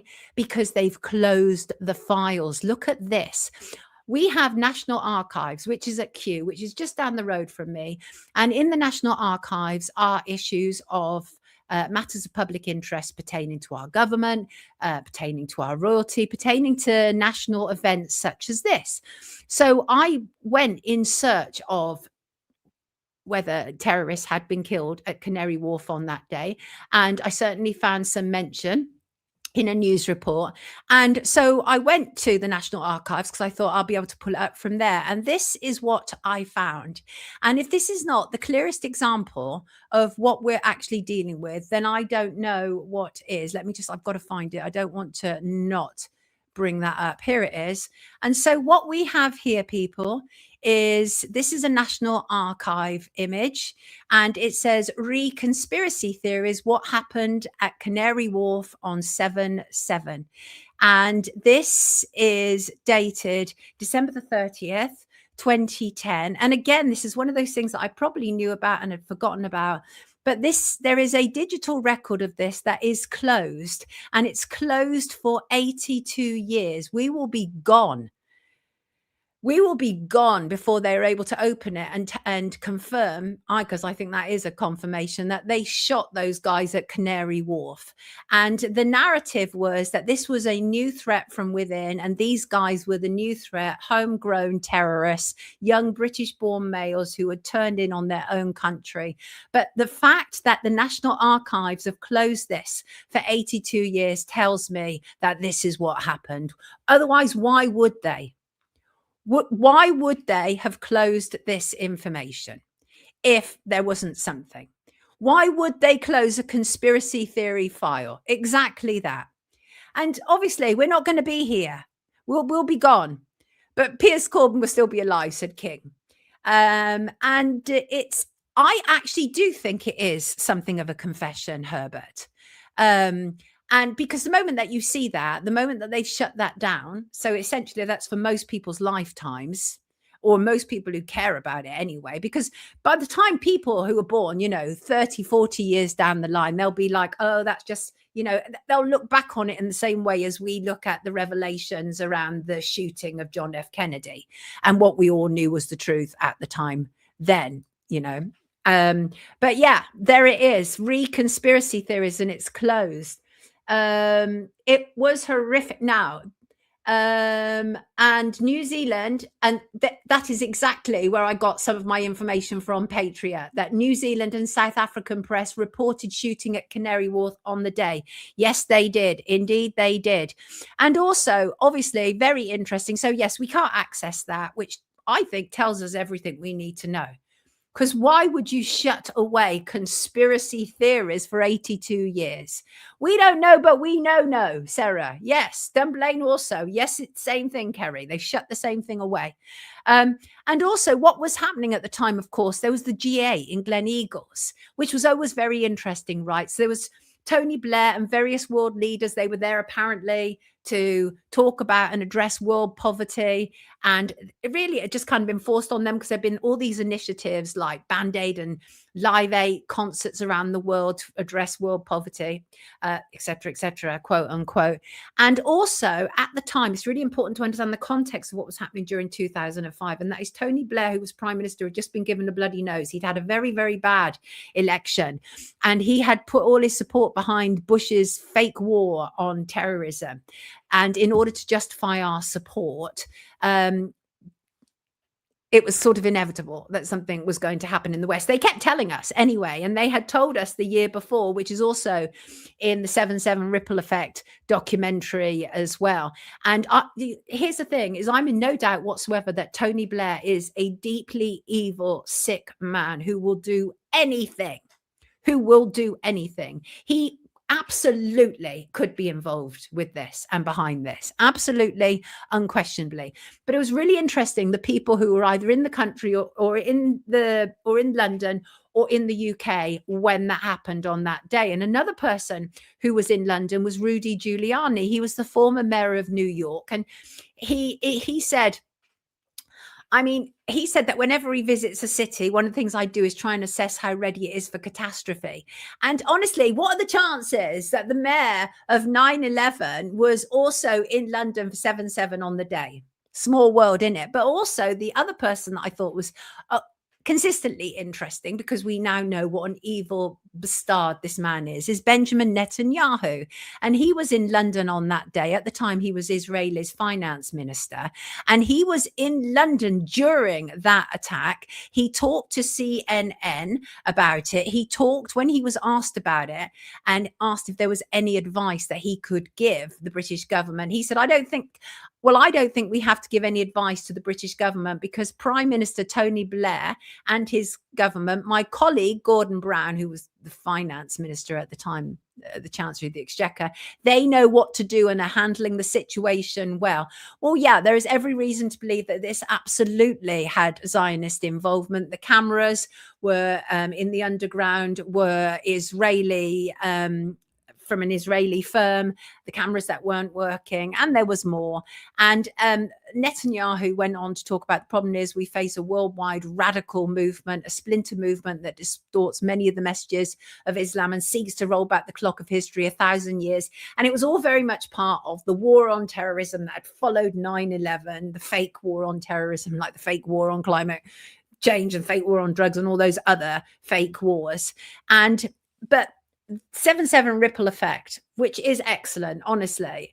And so as I say, I fact checked it, and a lot of it was really interesting, because I think it's always important, right? Even when something is really good quality, well put together, clearly somebody who knows what they're talking about, but it is important to fact check the claims. And obviously one of the claims, and we've heard this many times over the years, was this whole idea that the BBC had already prepared us for it because a year before they had their own mock-up. And that's absolutely true. And in fact, what I did yesterday was I watched the whole Panorama program again, London Under Attack. And that was broadcast on the 16th of May, 2004, which was a year before 7/7. And what it did was it imagined what would happen if a terrorist attack happened on the London Underground and with a road vehicle. There were 3 incidents on the tube, like 7/7. There was a further road vehicle explosion, which was the bus.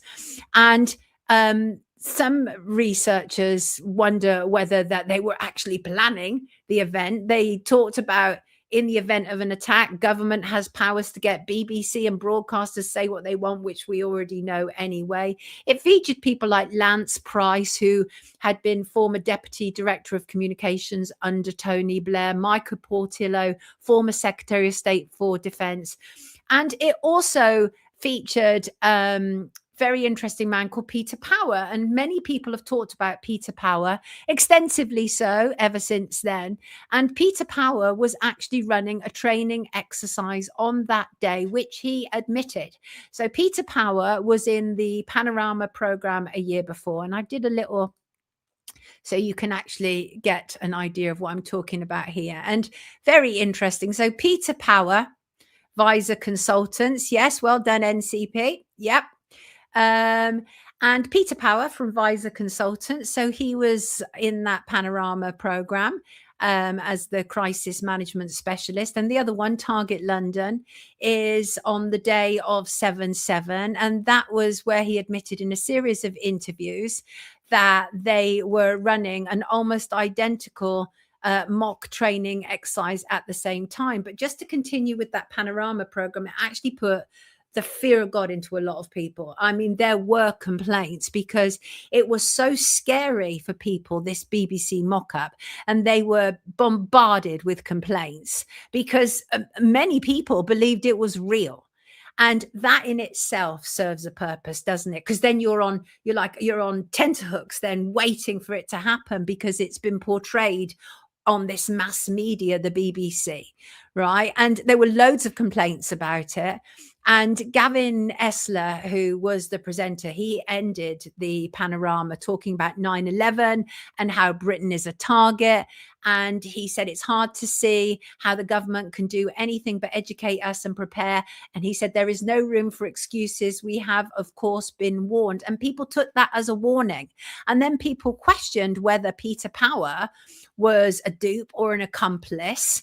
And so what happened was on the day of the bombings, Peter Power of Visor Consultants, as I was correctly reminded in the comments, gave interviews on BBC Radio 5 Live and on ITV, saying that he was working on a crisis management simulation drill in London. And he said it's based on simultaneous bombs going off precisely at the railway stations where it happened this morning. And he described this as a coincidence. Now, I still cannot believe that anybody can see that as a coincidence, that such a thing could possibly happen, that Peter Power was conducting a drill at the same 3 tube stations at more or less the same time. That sounds absolutely insane to me. Insane. And then variously people were like, well, what does this man know? What could he possibly know? And so he started to issue an assortment of like comments and saying that there's been much nonsense written about why my company ran an exercise on 7th of July 2005 that had very close parallels to the real thing that day. Since then, I have made several attempts to add my own comments to numerous sites that seem to get increasingly excited about their own conspiracy theories and in the process exclude any rational debate. And he goes on to talk about how he was brought in by Reed Elsevier, and that's information, isn't it? And publishing. They employ over 1,000 people. And he said several draft scenarios were drawn up, and the crisis team themselves set the exercise date and time, 9 a.m. on 7th of July. And he said also factored into the scenario was to be an above ground fictitious bomb exploding not far from the head office of the Jewish Chronicle. And they said where for exercise purposes, their imagined terrorists would have been aware that commuters would now be walking to work. And so again, this is how long this whole mainframe, this system has been around us. I talk a lot here about the Zionist infiltration of the UK. Well, this is where it all comes from. This has been going on for the longest time. And even Peter Power had to admit 3 same tube stations. He said of just 8 nearby tube stations that fell within possible exercise scope, 3 were chosen that, by coincidence, were involved in the awful drama that actually took place on 7th of July 2005. A level of scenario validation that on this occasion we could have done without. And he went on to say that for a surprising number of people, such coincidences cannot be accepted as such, even though he said it's something that has happened before. But I don't know about you. I find that extraordinary. of all the tube stations in London, and certainly of the 8 around that area, to pick the exact train stations is astonishing. Astonishing. Yes, Dr. Nick's been with us before, Alien Big Cat. A lot of what I'm saying is informed by him and his book. Insane, absolutely insane. And then, of course, the period that followed was just horrible in London. I mean, obviously, absolute carnage. People were walking around for days and weeks with signs saying, "Have you seen my loved ones?" It was horrible, horrible what happened. Everyone was on edge. We were constantly told this war on terror, and it kept going on. And then, of course, there was the unlawful shooting of Jean-Charles de Menezes, and that was he was a Brazilian electrician. They had apparently confused him with a terrorist. He was shot by the Metropolitan Police at Stockwell Station in the Underground on the 22nd of July, so couple of weeks after 7/7.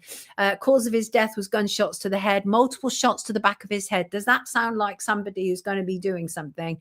And the cops apparently felt they had to intervene, and that was at the behest of common purpose trainee Cressida Dick, who then after that actually became the commander, the most senior cop in England and Wales. And but Dr. Nick Colostrom absolutely believes all 4 men are not responsible for 7/7, that they were patsies, they were part of a training exercise. And he also points out how often the government narrative changed, particularly to do with the chemicals that were allegedly used. And politicians, as Nick has said before on here, politicians want us to live in fear. And, you know, yet the whole thing was terrifying, and there were people really killed. But the reality is, I don't believe, not for one split second, that we've been told the truth about 7/7. And I find the lack of curiosity from the British media to be astonishing.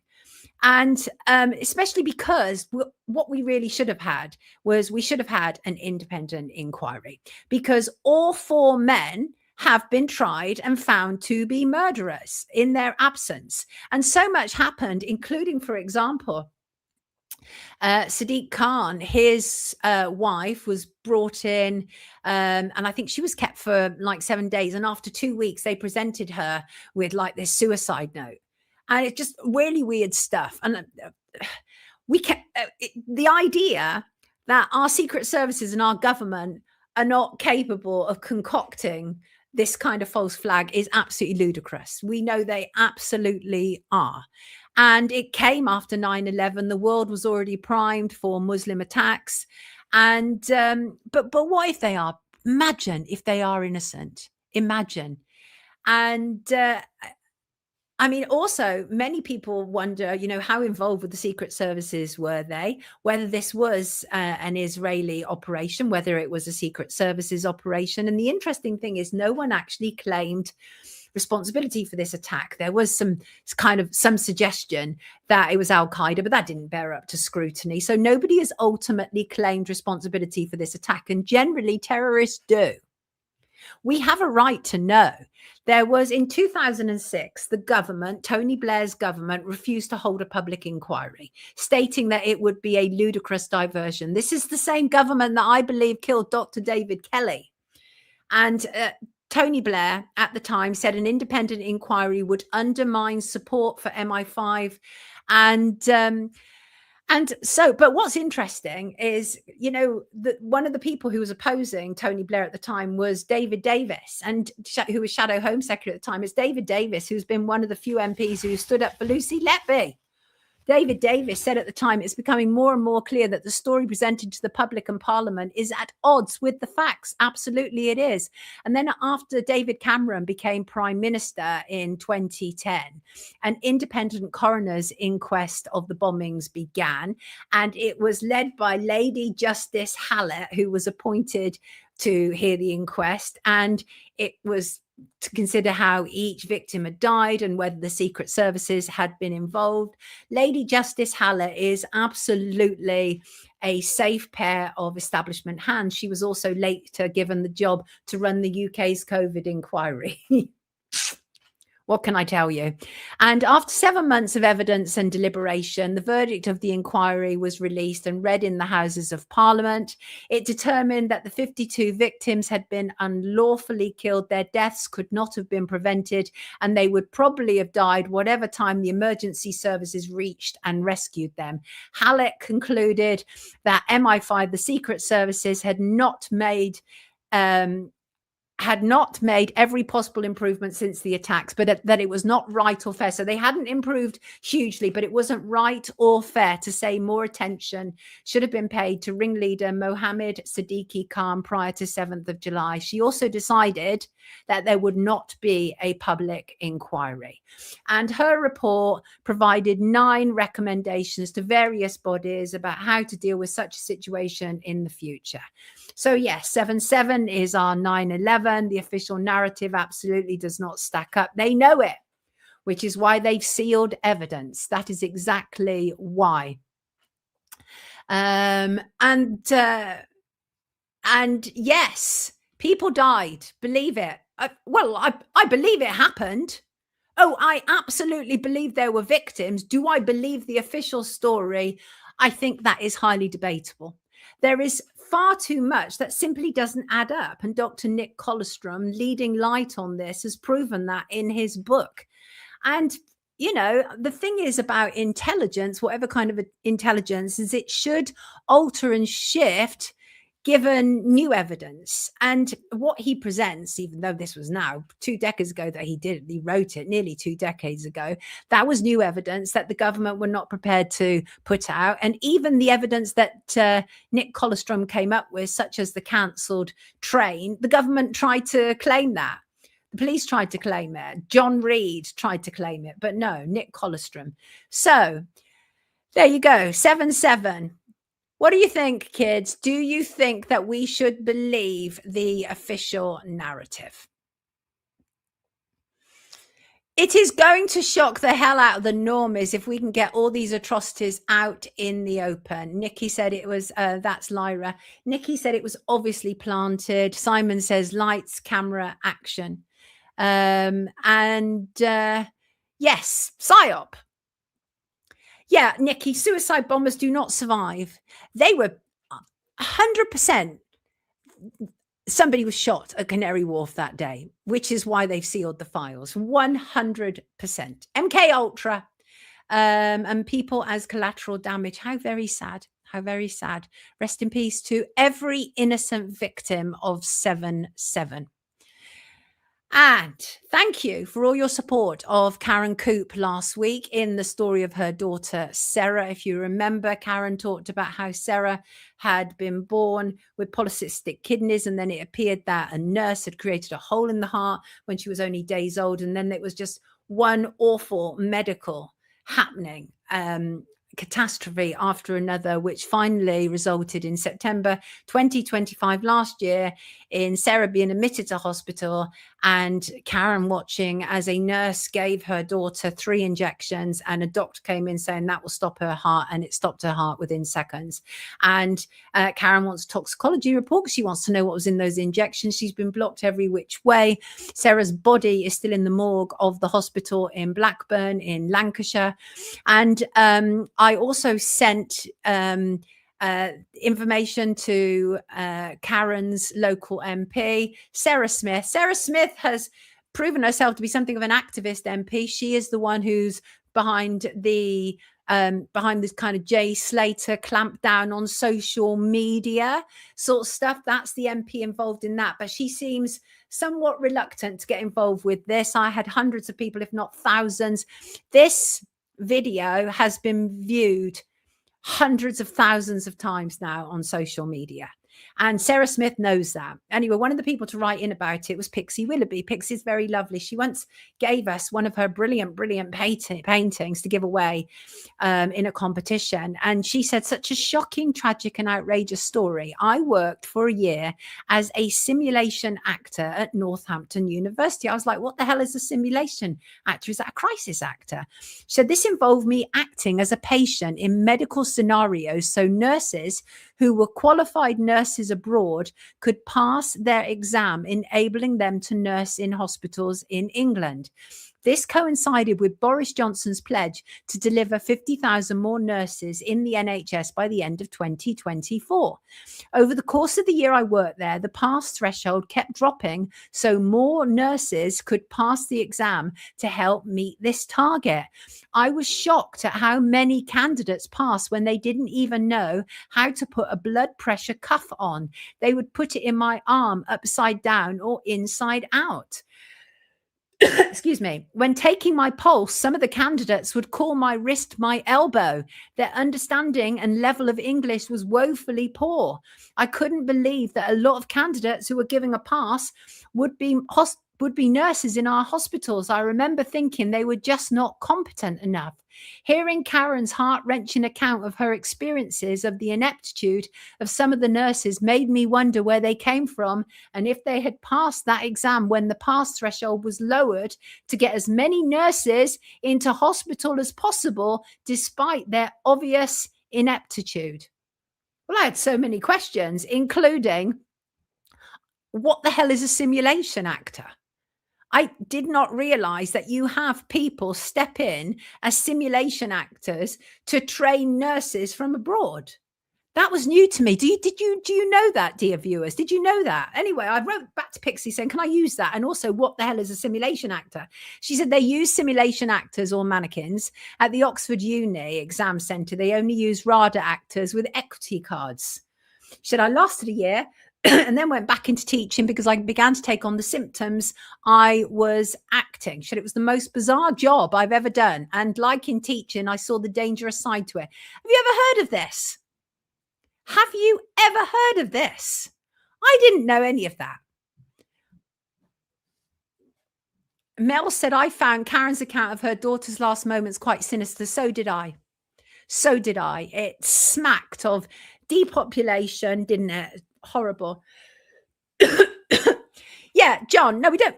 It's not to encourage racism. Excuse me, I need some water. Just to tell the truth. Itchy, itchy, itchy. Excuse me. So I thought that was interesting. Simulation actors, very interesting indeed. And also, thank you to Lara. Lara has been in touch with Jeremy Bamber. Jeremy Bamber, we talk a lot about around here.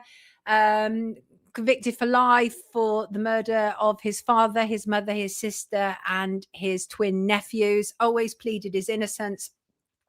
Done loads of stuff around here, which actually highlights how poor the police investigation was, how the conviction was poor, how so much evidence was withheld from the trial, how people were financially remunerated, how his cousins and relatives inherited what was due to Jeremy, all of these things. So Lara had been in touch with Jeremy and she wrote to me and he wrote to her. And actually, I think he'd be quite happy for us to show this because it's in court and he wants people to know about this. And this is the prison note that he sent to Lara. He said, Dear Lara, I heard that Sonia Poulton's program was really good. I know a question was asked about the prison's media gagging of me. And then he goes on to talk about how she should listen to Jeremy Bamber and a free press, UK Justice, Turns Out the Lights, episode 150, Double Jeopardy, UK Law and Politics. So essentially what's happening is because Jeremy Bamber has been getting some decent media coverage, including in the New Yorker, including amongst people like myself and others, the prison started to block him from having any touch with any media sources. So really bad stuff, but he recommends that people also watch that, and I'll find it and I'll put a link in the comments. And he says it doesn't stop there. All kinds of nonsense goes on to harass, threaten and intimidate me. Certain staff feel it's their role in life to double down on the stupidity of colleagues who've been exposed as doing wrong. Long story, but it's all in court as we speak. Anyway, the Channel 5 thing was great. And the Channel 5 documentary that he's talking about actually showed that it's almost impossible that he could have done it because there was an open line from a police call center into the farmhouse, and they heard movement, and there was somebody making a noise inside, and that was when Jeremy was outside with the police. So he wasn't inside at the time when they said that the shootings took place. Thank you for that, Lara. I very much appreciate it. I believe that this is a potential miscarriage of justice and needs to be referred toot sweet by the CCRC to the Court of Appeal. And also, just a quick shout out to Geocopedia. I mentioned her last week, and there's this story that is going around, and she sent it to me, and it's about a 12-year-old who had been voluntarily euthanized in the Netherlands. And I tried to source it, and you can't source it. I know it was covered by Redacted and a lot of other people, but you can't source it because they've not released any identifying features. They've said that they refuse to, that it's sensitive, and so they're saying that it for the first case was officially disclosed this year, and it actually the agreement of being able to assist the dying of 1 to 12-year-olds, that was passed into law. And so the first happened at the end of 2025. And previously, euthanasia was only legally permitted in the Netherlands for newborns and individuals over 12 years old. And so now they've now got those children as well. It's horrible stuff. But I can't source it to tell you if it's true because of the extreme sensitivity of the case. There are no identifying details about the child, the exact age. We can't check anything. So it's very, very weird. So what I did find was on March the 1st of this year, a 19-year-old died 5 days before her 20th birthday in the Netherlands, Iris, and her parents gave an interview to the Daily Mail, Omar and Sissy Dekker, and they said that Iris had developed severe depression from the age of 13, and she had seizures that left her unable to walk for 2 years, that she had attempted suicide, she had repeat hospitalizations. And so in the end, she wanted to die through the country's legal euthanasia process. Now, I don't know about you. As a parent, I would do everything I humanly could to block my child doing that. If a child has depression, they obviously think they want to die. I find it so shocking that this is allowed for children. So utterly shocking. I find it shocking that it's allowed for people with depression, full stop. I think that people should be checked and tested before agreeing to this in the first place. But the idea that they can allow someone who's, from the age of 13, who's contemplating wanting to die, and they allow her several days before her birthday to actually legally die. So that was the only one that I could find. I couldn't find the one about the 12-year-old. Horrible stuff. Horrible stuff.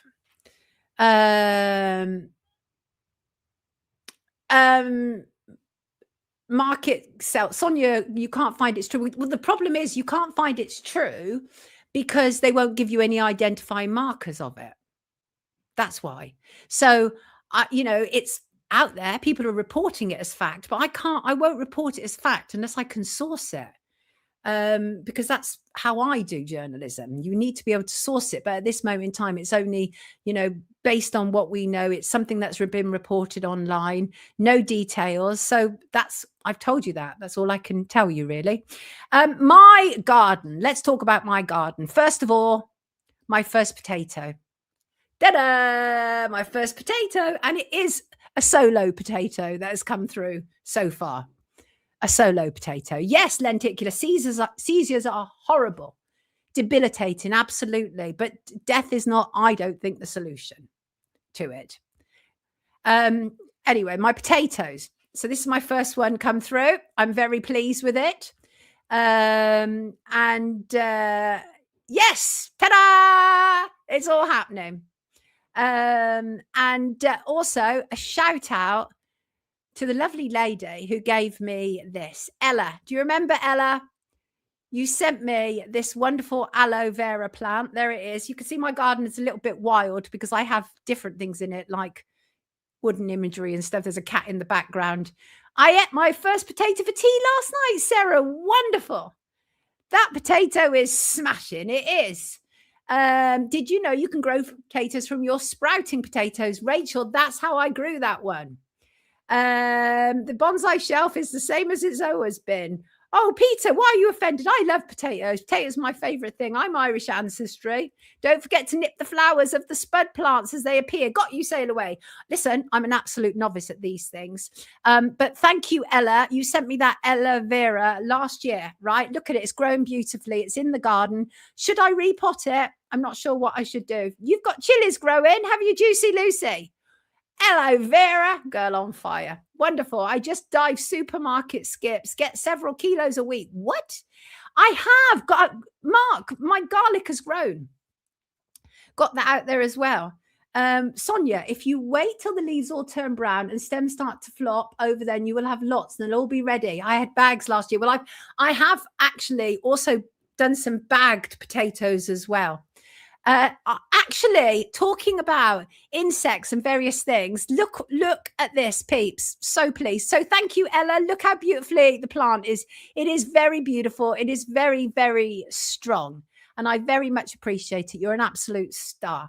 Wild garlic's lovely. Say it 3 times. Definitely needs repotting. Does it? I better repot it. Right, I'll get that done. Look what was in our garden this weekend. See if you can spot it. You can already hear the bird sound. Ready?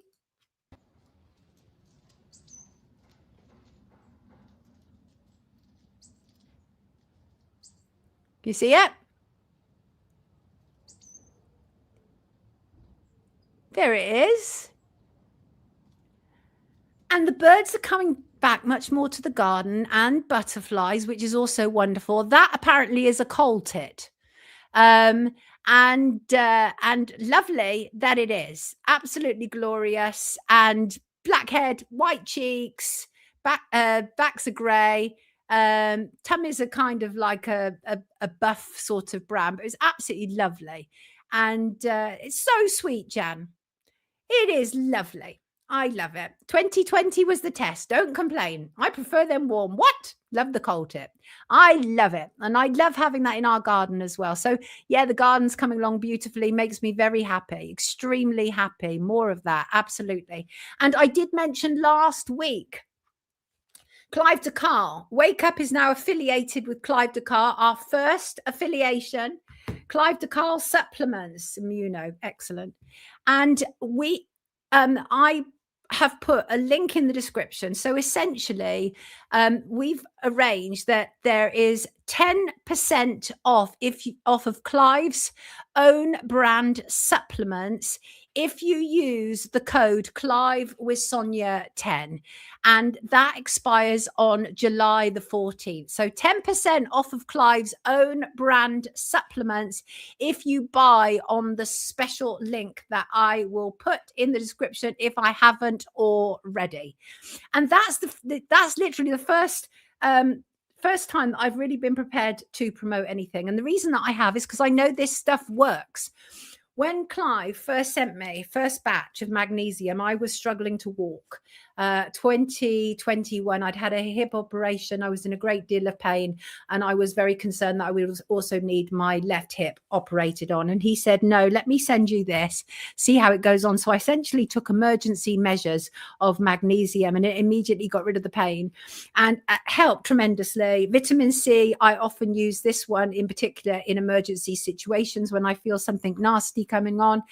Mel said Clive's magnesium is exceptional. I do believe so, actually. Jan says Clive is great. 1111 pointed out. Thank you, Greg. Thank you so much. They are good for women of a certain age. Absolutely. Eat loads of hedgerow fruits, Sonia. What do you call hedgerow fruits? You mean like raspberries and stuff like that? Magnesium is a tremendous supplement. So yes, if you want 10% off, you can get that. You can get that in the description below. Right, what else just to say to you? Thank you as ever, of course, to my donators, to Alan Adams, to Noradine Sidom, to Catherine Montgomery, to Margaret Rutley. And Wake Up's wind down, remaining human in a hard world. Dear Sonia, What are your thoughts about this world becoming harder and humans being more indifferent to each other? I just watched a video, which I wish I hadn't, where a man was abused by a drunk on the London Underground. The man was quietly sitting there when the drunk launched into a tirade, getting angrier and more aggressive. No one did anything.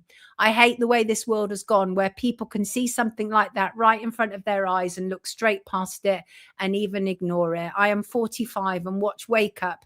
You are someone who has no problem showing emotion, but how do you remain human in the face of such division, anger, lack of empathy, and indifference? And that is from Lisa. Thank you, Lisa. Yikes. Whew, how do you remain human in the face of everything that's hitting us? We're in a world now, a society which is teaching us to be more detached. Obviously, the advent of the internet, that in itself creates separation, right? And I thought of a beautiful quote from Ian Thomas when I read that. And it was, be soft. Do not let the world make you hard. Do not let pain make you hate. Do not let the bitterness steal your sweetness. And it's very hard. And I wondered, have people changed? It's very complex, even if you kind of look at studies that have been done. And the truth is, I'm not sure that humanity and people have changed as such, but we have become more guarded and more detached because we see such inhumanity on a daily basis. So you can become almost used to it, can't you? It becomes normalized. And so this apparent hardness, Lisa, that you're talking about is often, in my experience, actually a coping mechanism, because otherwise you get this kind of mental overload where the world can feel overwhelming, as if nobody stands up to be counted. And there's lots of studies, which I've actually looked into because I studied psychology, studies on emotional intelligence, which do show something of a decline in average global emotional intelligence, which indicates that there is some kind of struggle taking place with us. And it's almost like a struggle for our humanity. We have been hit with this information overload, which desensitizes us. We get compassion fatigue. If we hear people's troubled stories too often, we are fatigued by it. And I know that for a fact when it comes to, for example, stories to do with child abuse. I know that people get fatigued by them. I know that. I've experienced it. And so really, in answer to your question, how do I keep doing it? Well, first of all, one of the first things I do is I try and remain as centered as humanly possible. And it doesn't mean that sometimes I don't lose my mind. Of course I do. I prioritize. I told you about my villain era. My villain era is really, it refers to this whole idea that you prioritize yourself to a certain degree, that you don't always keep putting the world first. And I spent a lot of my time putting the world first. And so I prioritize what I think, not what 100 other people think. What do I think about any given situation? And it doesn't have to be selfish. And there's nothing wrong also with being selfish as long as you're not an a-hole. The other thing, Lisa, that I've found, that if you find it overwhelming and you find the hardness in watching things like that, focus on what you can control. Try and avoid those videos. They're just segments, they're brief snapshots of the most horrible elements of our world. And instead of kind of stressing about global crisis, try and focus on your immediate community and what you can alter there. Some shopping for a next door neighbor. It's amazing how little things like that, helping each other, can really change your outlook on life. And as always, practice mindfulness. I can't say that enough. Mindfulness is so important, being in the here and now.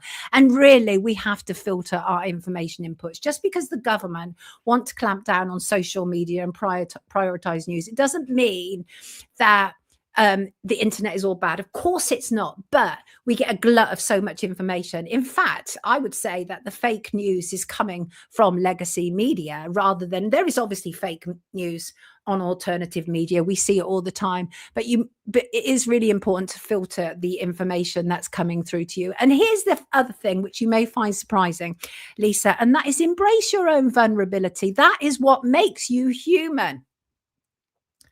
Yes, Herbert, view all perspectives, but don't let them all stick to you. Help people in genuine distress, but don't let them live as victims, says Gary. And that's also important because we can enable victimhood. And it's not good for anybody. Is it? So the BBC is looking to take over YouTube. Yes, absolutely. Knowledge Trip. They all are. And they're all happy about it. Propaganda and censorship in the age of digital tyranny. Yes, you're very welcome, Jeannie. Lots of love to you, darling. Always have, Jeannie has faith in love and nature. She's sent us before some beautiful wildlife pictures. So that's really what I wanted to say. Embrace your vulnerability and take heart in small acts of kindness. It's an inside job, Mel's, the only inside job that I can support. And Bob says, this chat does give me some hope. That's why I'm up at 2:17 a.m. Bob, where are you, love? Anyway, end on a quote, as I always do, and that is, don't let the world change you when you were born to change the world. Remember that. Lots of love to you. I'm going to put that code in now, Dilip. And thank you all so much. Aurora says, stop watching TV. Oh, thank you, Panya. I truly appreciate that. Ta-ta to Titwu. And I will see you all on Friday. Thank you again to all the wonderful people who have donated to make Wake Up what it is. And here's my patrons. And thank you again to Mark, to Frenchie, to Lindy Dawn, to Connie, and to Catherine Hutton. I appreciate you all very much. Be kind to each other. Enjoy the weather. Yeah, busy times ahead. I am going to be covering. I promised you the other week that I was going to cover Dr. David Kelly, by the way, and I am. And I'm actually going to go to the scene of the crime because I believe it was a crime, and I'm going to film that all for Wake Up as well. And the other thing, to give you a heads up, which I think you're going to like, is I have arranged a Friday special, Wake Up meets the sheep farm. So me and Dom and Chris, we will essentially be presenting a whole show together and see how it all works. And we will be doing that. I think that's going to be running on around about the 24th of July. So look out for that. So many people have said to me to bring on the sheep farm, and this turned out to be the best way to do it. So that's what we're going to do, kids. That's what we're going to do, because I like those guys. I like them. Right, lovely people. They are very cool. I was with them at the weekend. William Ells, the sheep farmer, great. Well, looks like everybody's happy about that. Right, people, I will see you Friday. Lots of love to you. Have a terrific week. Take good care of yourself. Thank you for being here.